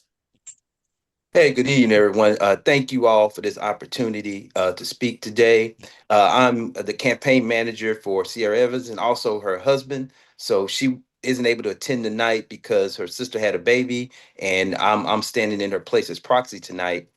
Just tell you about Ciara. Along with being just an awesome mom and an awesome wife, you know, she has early roots rooted in democratic values. You know, she got her degree in political science from San Francisco State University. She also got her master's in criminal justice from Jarvis University, historically Black college. And she brings both of those things together for change and transformational change in our society today. She stands firmly on democratic values, everyone. She stands for making sure that there's women's women's reproductive rights are taken care of.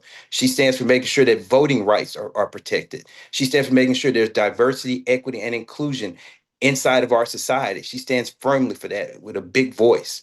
Technically skilled, she's a precinct chair where she's organized not only in a very red Gregg County in Texas, but also here in Fort Bend County, one of the bluest, most diverse counties here in the state of Texas as well. As an entrepreneur, she has the technical skills to be able to organize, put things together, and also be able to correlate those skills to get transformational results. And it's not just about effort, it's about results. And Sierra is very capable of doing those things. She's also managed campaigns, where she's been a campaign manager, where she successfully helped Democratic candidates get through the primaries to the general election through her great skills in communication, collaboration, and bringing people together. Thank you. Awesome. All right. We are on to question number 2, and we're going to start off with Janice Hardy. Janice, why are you running for TDP secretary?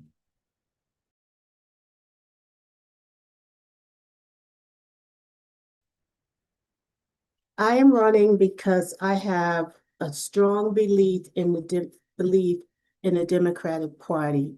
I'm running because of a lot of personal experiences that I've encountered throughout my life, and I feel that having those experiences will enable me to better understand what our communities and our communities across the country are going through.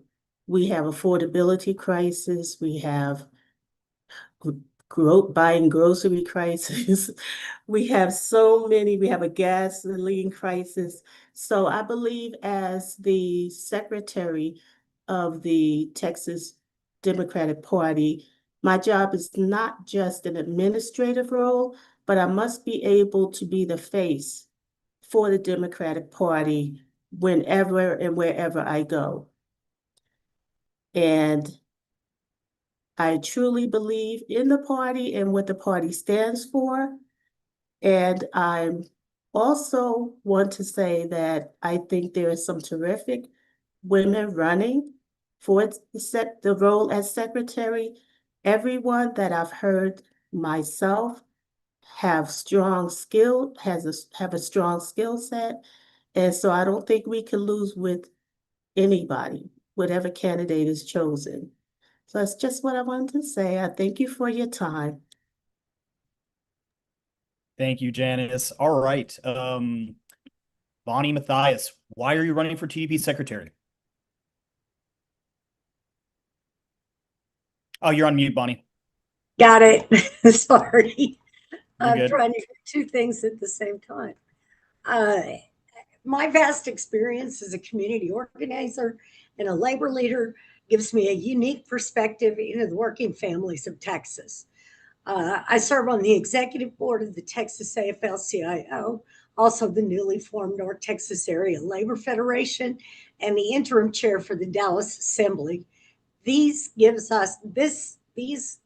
units give us a source of union member volunteers all over the state. Think of recent election winners like Taylor Ramett in northwest Tarrant County, Grapevine, Colleyville area.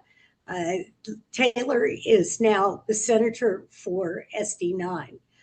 Christian Menifee down in Harris County, labor phone banks, text banks, and door knocking helped win both of those races and will help them continue into November to keep those seats.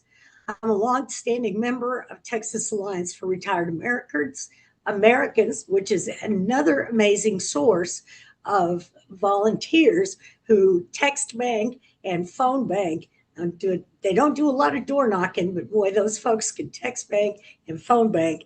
And Colin Allred can take it to the bank that the seniors in Dallas County are the ones who put him over the edge for CD 33. I believe the knowledge that I have, that I bring about the Democratic Party and about the inner workings gives me an edge in this seat. Thank you so much, Bonnie. So just a FYI, I think our Kristen Hange, our secretary candidate who's supposed to be up next, is dealing with I think the opposite issue that Cleo and CR are dealing with.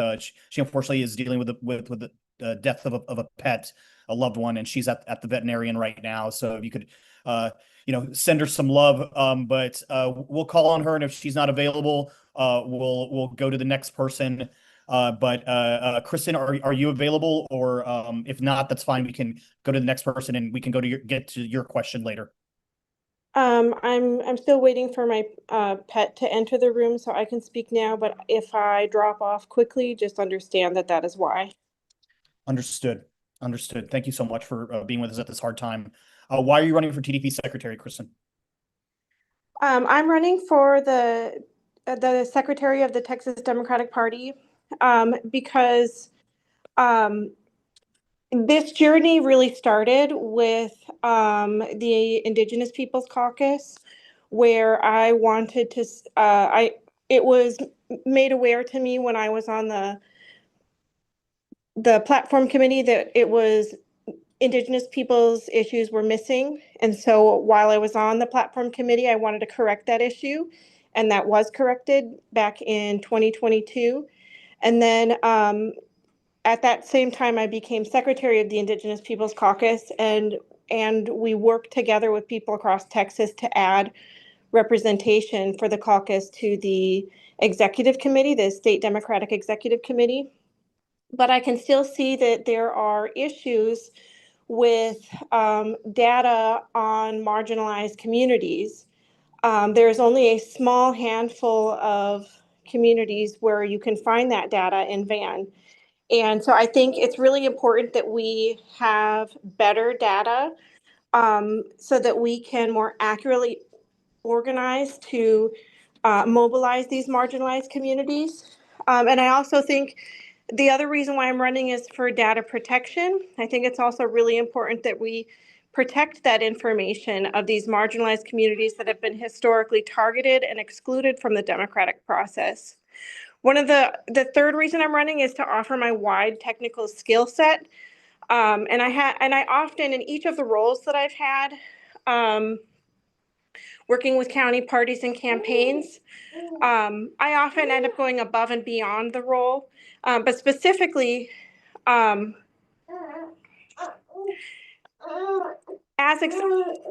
sorry, I need to let you go. Thank you. Thank you, Kristen, and we're with you at this tragic time. So yeah, our hearts go out to you. Okay, next is Cleo Wadley for his wife, Ciara Evans. The question is, why is Ciara running for TDP secretary? Hey, thank y'all for having me back again. Sierra's running because she's fighting for the soul of America, everybody.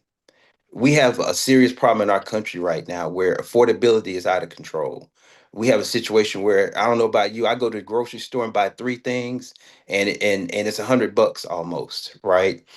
We also have an issue with women's reproductive health being under attack here in Texas.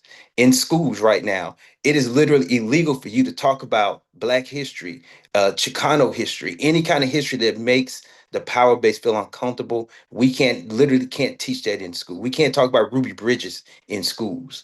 And that's a big problem. Ciara stands for making sure that all voices are heard. That's why she stands for diversity, equity, and inclusion. And we have to speak to those values to galvanize our voters. Our voters will come out when we speak to their hearts.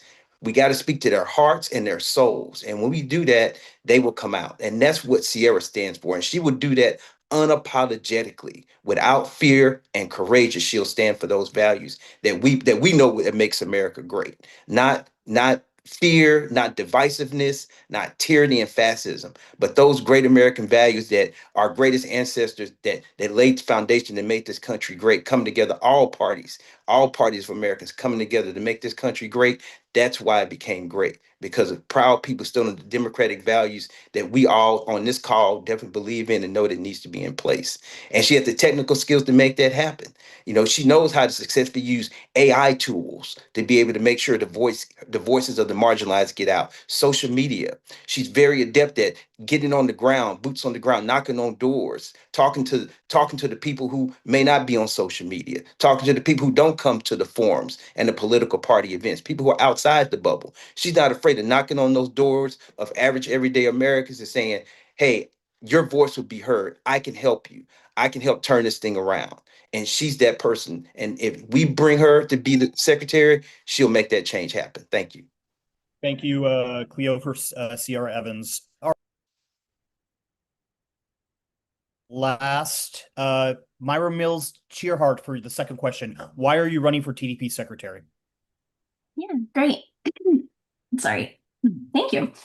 I'm running for the secretary position because when I joined the SDEC 2 terms ago, which was 4 years ago, I started from scratch. I created an email platform so that I could email the delegates who had voted for me. And I created a shareable Google Doc so that I could keep notes to pass back to them every single time. I created a signal group to connect some SDEC members together.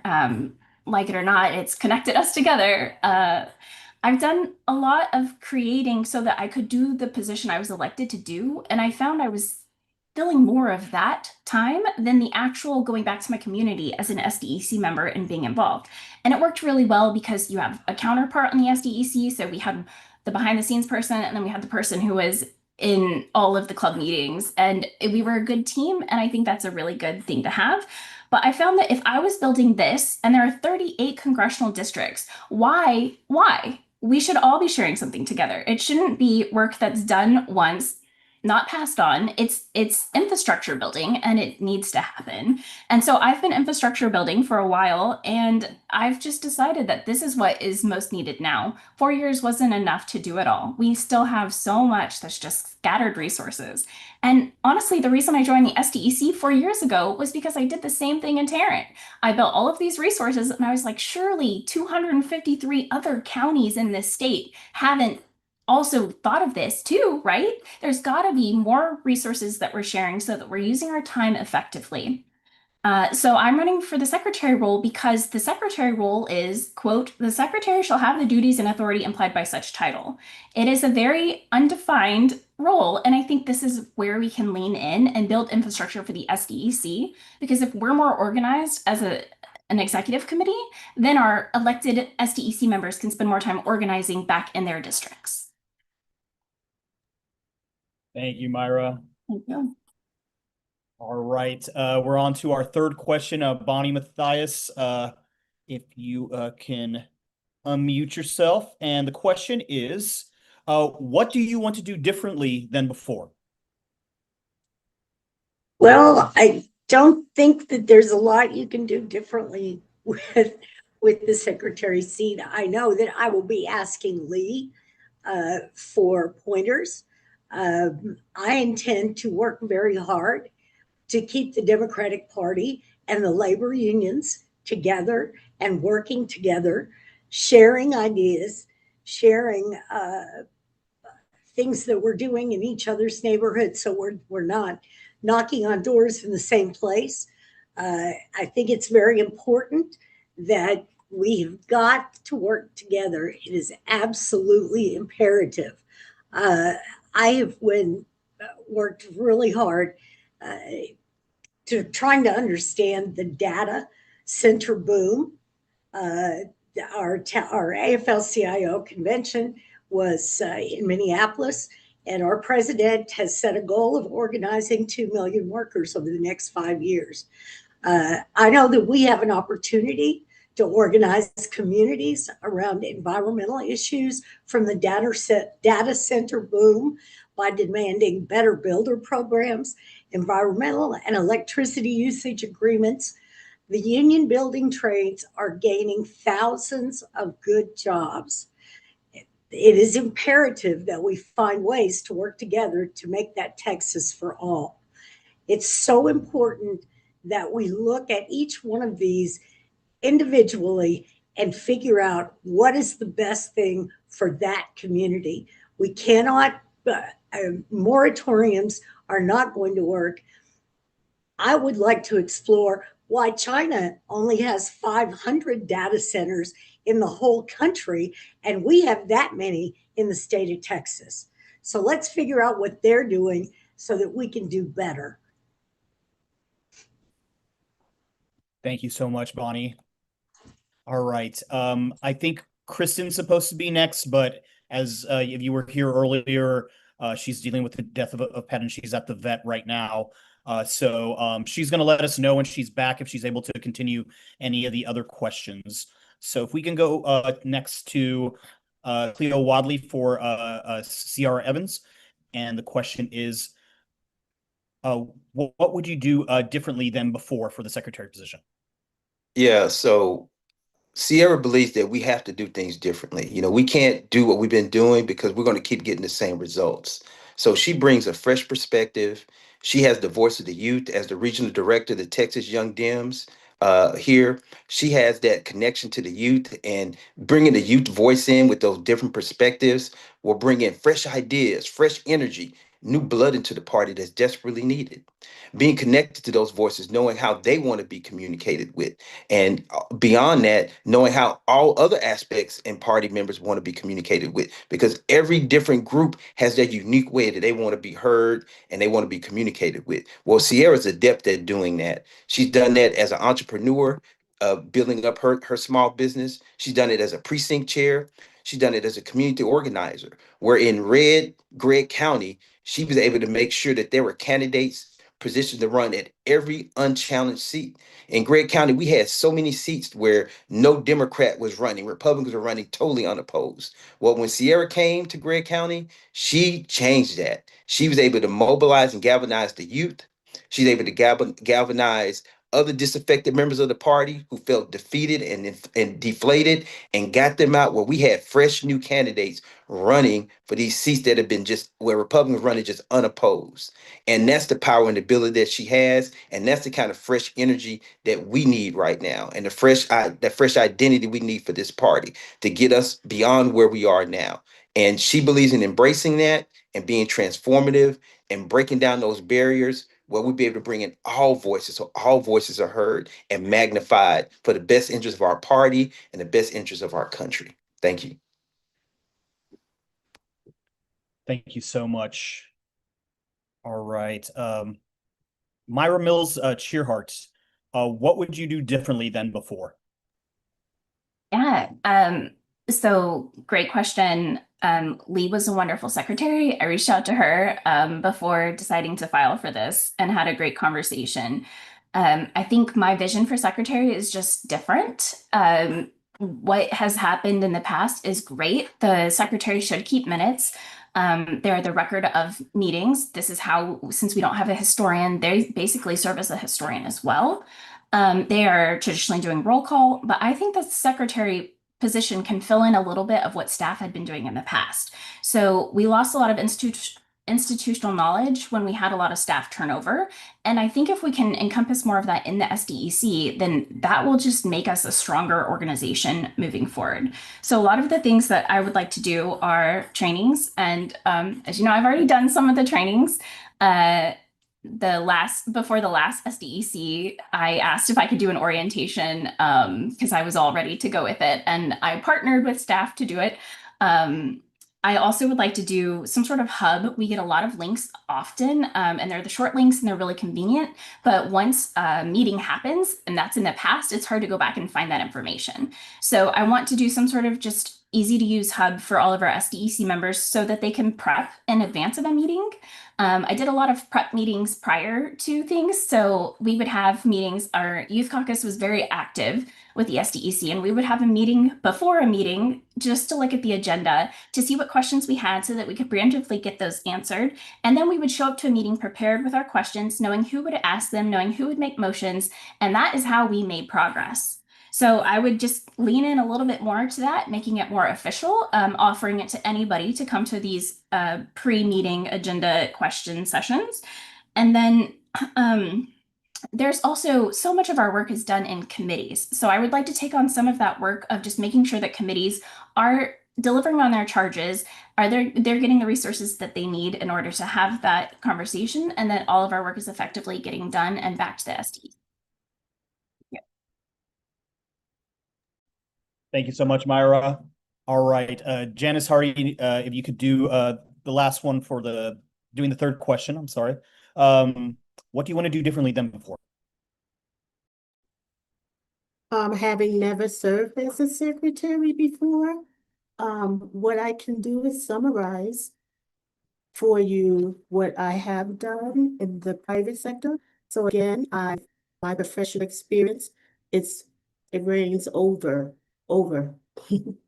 40 years working for large Fortune 5 companies such as Amazon, Johnson & Johnson, UPS. I've worked for several.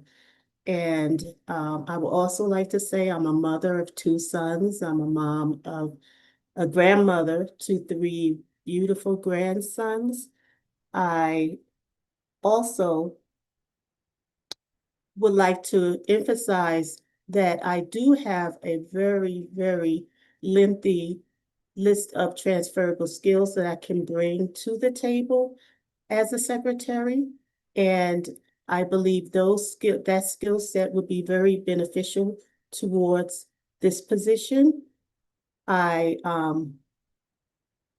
thank you so much for your time. I thank everyone for inviting me to participate.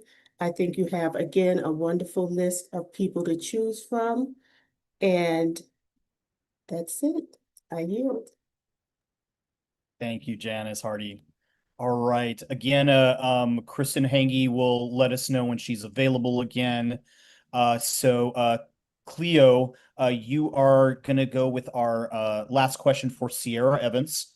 What makes Sierra Evans the best choice over her opponents?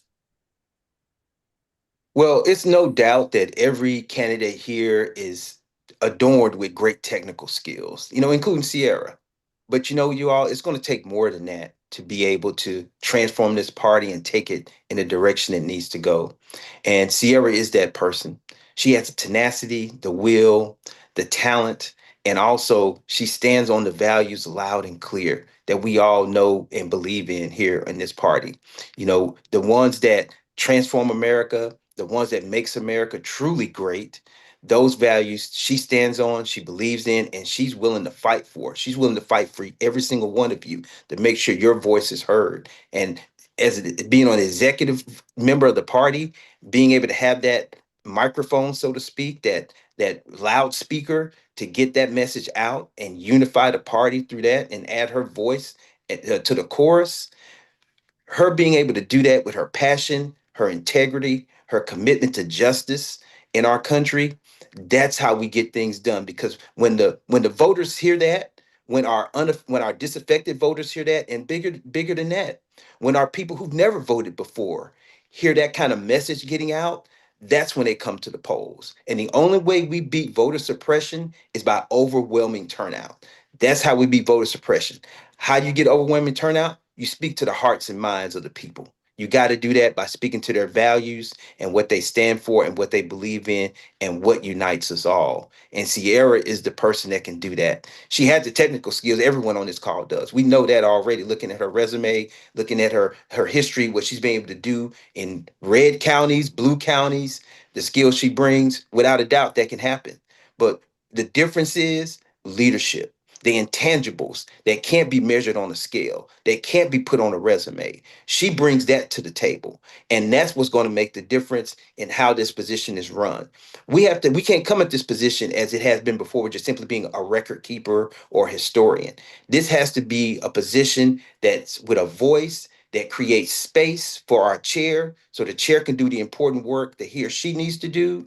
Therefore, you have to be able to have that voice amplified by someone that is unified behind the party values, someone that sees with the same vision as our chair and the values of the people in the party. And that way, we will get that transformational change that we all want and need for this country. Thank you. Thank you, Cleo, for Sierra Evans. And I apologize, candidates. I did not time that one, so my apologies. Myra Mills Cheerhart, what makes you the best choice over your opponents? I don't feel like I have opponents. I feel like we're all people running for this position, but I'm not actually looking for this position. I don't want the spotlight. I don't need the name. I don't want the title. But my vision is the person who does the scenes behind the work, and I want to do the work. So this is just one vision, one opportunity. If you see the secretary role as matching my vision, then you can vote for me. But if you see it in another way, vote for the other candidates. All I'm trying to do is share a vision, and I've shared it with my show don't tell mentality. So you're not hearing me talk about my work, you're seeing my work. You're seeing the convention navigator that I put out, which is just a mobile friendly way to view all the agenda things. And these are questions I've been asking and pushing for from my position on the convention committee, which I've been on for the last 4 years. I'm just building the things that I wanted created because they weren't getting created any other way. So this is what I will continue to do. I've build things, they don't always get to see the light of day. It seems like sometimes you have to have a title for that to happen. So what I plan to do is just be the voice of this is what's needed right now. Here it is, get collaboration on it, get feedback on it, and then push it out. So why am I the best person for this? It's if your vision aligns with mine for what the role of secretary is. And I think the role of secretary can be this really good behind the scenes force of power to organize the SDEC so that, again, the SDEC can get back to what they were elected to do, which is to help the county parties. The more work, the more time, the more energy we put behind our local organizers, I think the better and the stronger our party will be. Thank you. Thank you, Myra. All right, next is Janice Hardy. What about, sorry.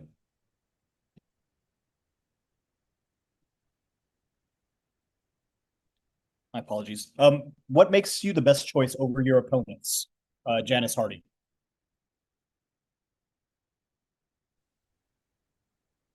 I can repeat that. What makes you the best choice over your opponents, Janice Hardy?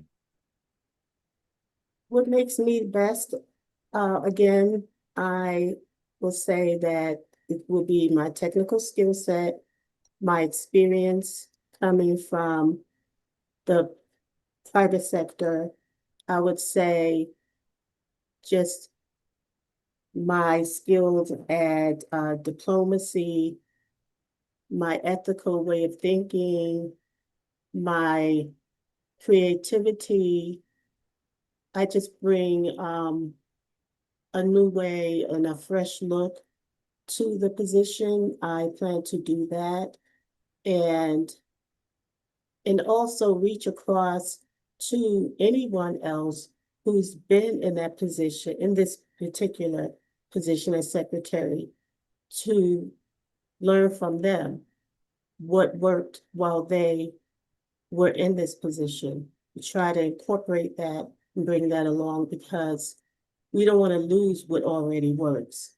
We want to keep that incorporated and then build upon that foundation. Thank you. Thank you, Janice. All right, next up is Bonnie Mathias. What makes you the best choice over your opponents, Bonnie? I believe my strong leadership skills within the labor movement and as a community organizer and also a precinct chair gives me the knowledge and the ability to perform the job. It is important that we maintain accurate records of each meeting, as well as maintain historical documents as well. That's what we're built on, is the history of the party. This party has always been a part of my life. The very first thing that I got from my grandmother was a donkey pin. I think I was about a year old. But it's always, voting is the most important thing that I can think of. Every Saturday at 9 a.m., I sit on a stool at a radio station in Dallas, Texas, and I talk about news from working families' point of view. This is what we have got to have. We've got to have the working families' point of view, and the working families are the ones that need to run the party, not us, not Kendall, not anybody. We take directions from the working families of the state. I watched Marcus Velez run an incredible race. He got into the race late, but he ended up in a runoff with Vicki Goodwin. I see really great things coming out of the labor movement. We have an incredible young active labor leaders. I'm very involved with them. They are absolutely magnificent. They work like crazy. A bunch of them were at Labor Notes this last week. The president of the North Texas Area Labor Federation was Mike Guy at the last Labor Notes when he held the mic for Bernie Sanders. You'll see he is Bernie Sanders. He is my co-host tonight.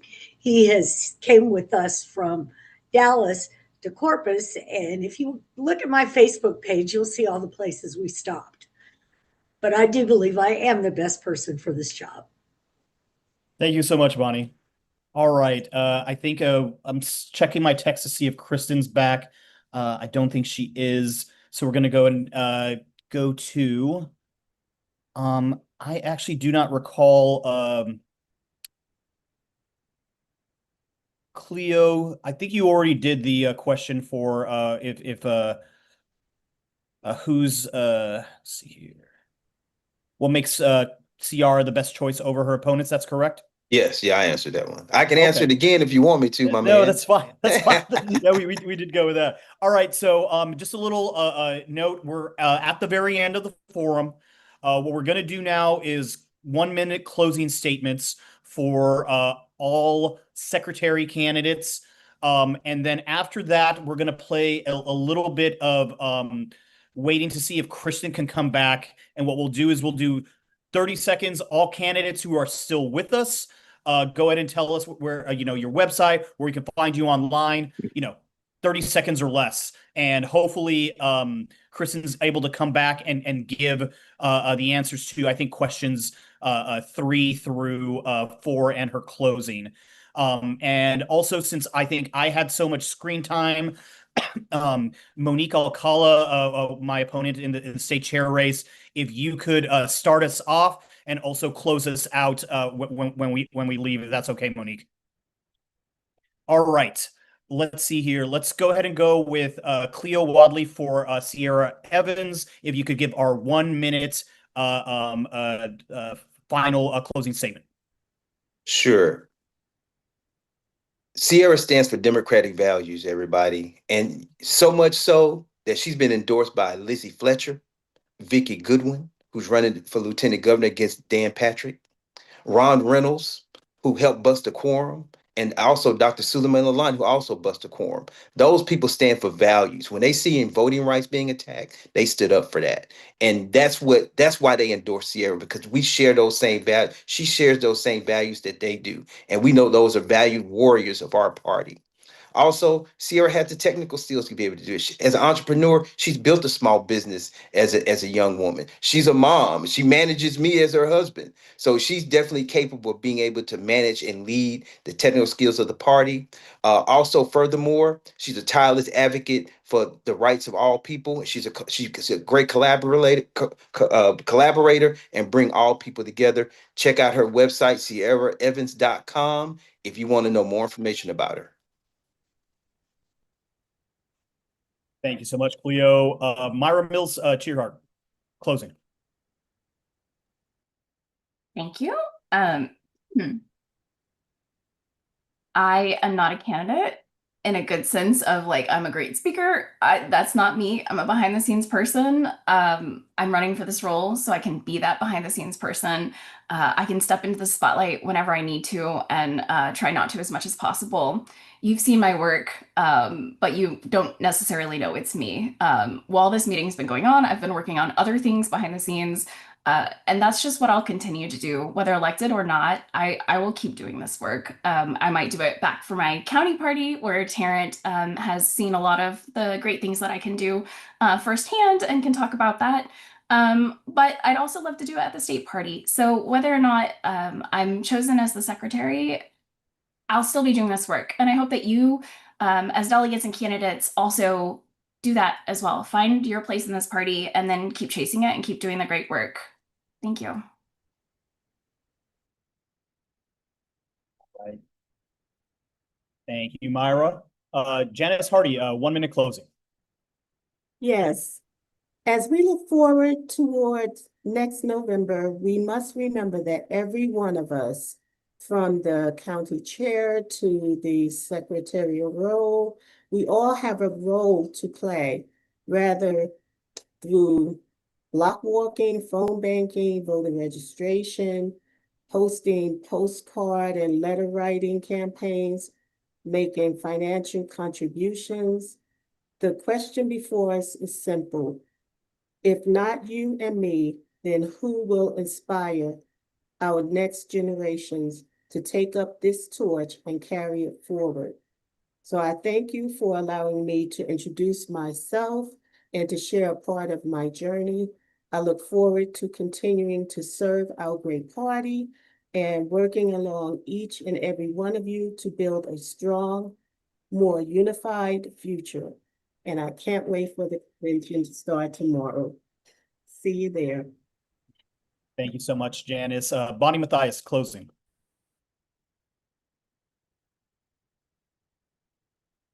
For 30 plus years, this job has belonged to a union member.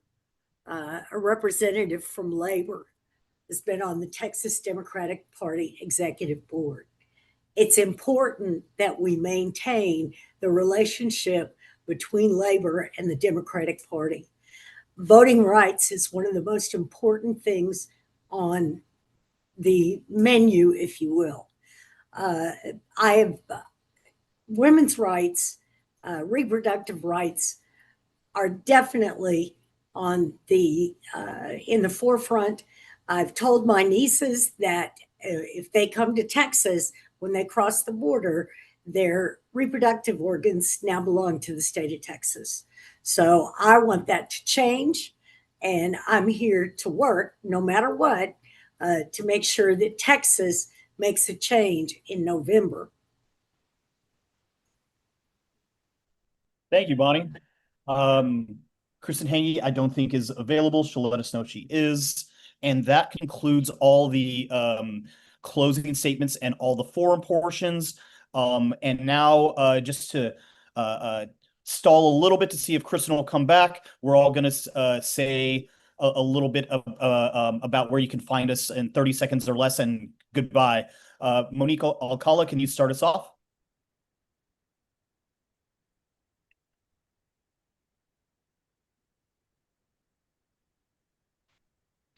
All right, let's move to Delia Parker Mims. Are you available to say goodbye and where we can find you online?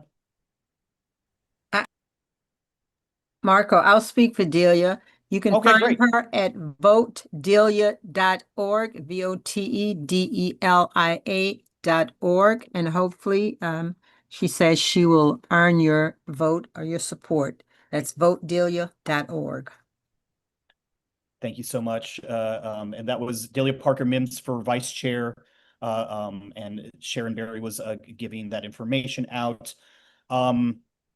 Zach Webb, are you still with us? And you can give a little bit about yourself for TDP I treasurer. sure am. I can't tell if I'm centered on screen. Oh, here you go. Yeah. Yeah, so you can find me, Zach, at zachwebb.com. That's XAQ at xaqwebb.com.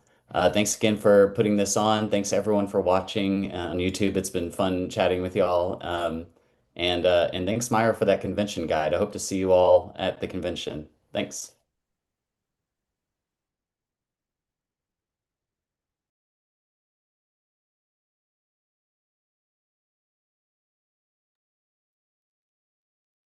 Next, are you there?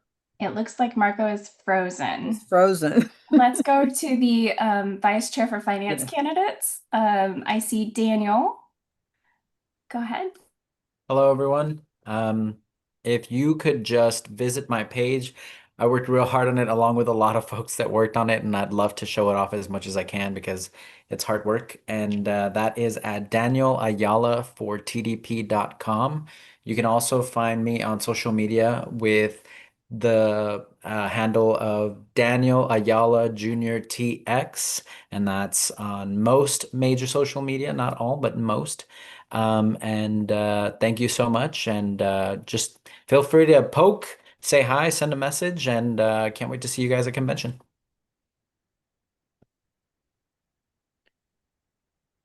Thanks so much, Daniel. And I think I lost internet connection for a second. So let's see here. Who's the next person up?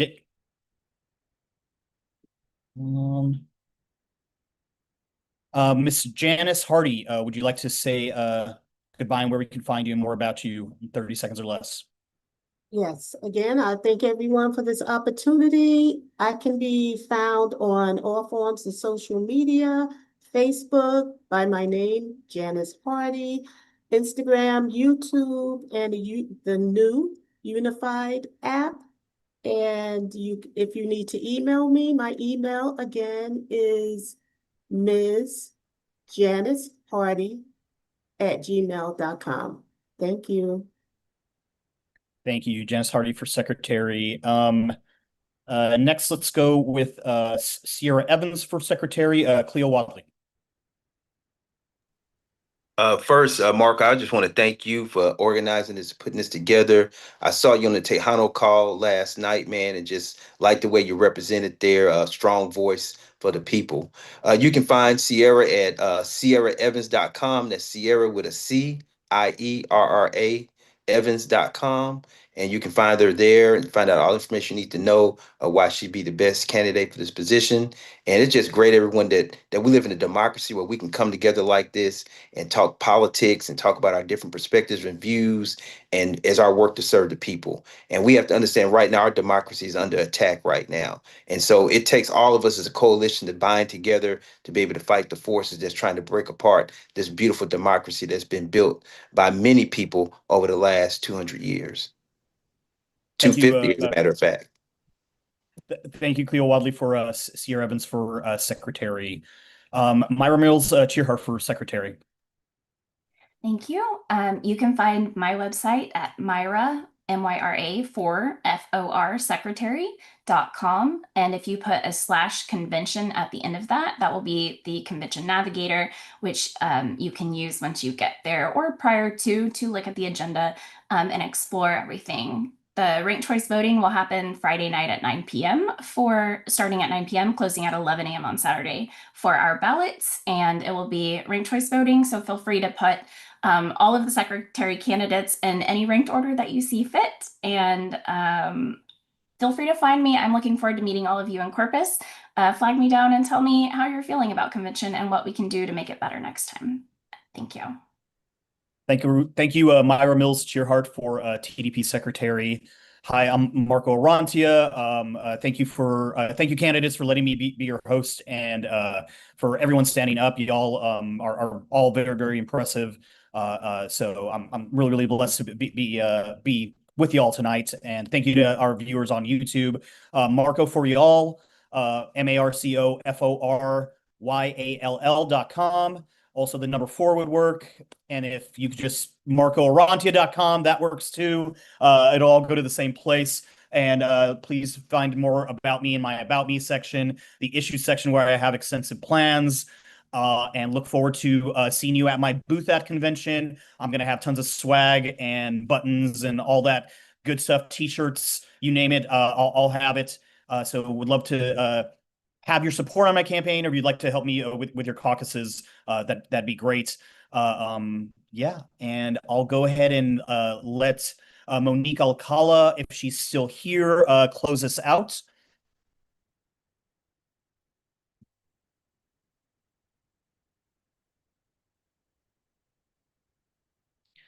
All right, I'll go ahead and let, is there a candidate that wants to go ahead and say a goodbye to everyone for us?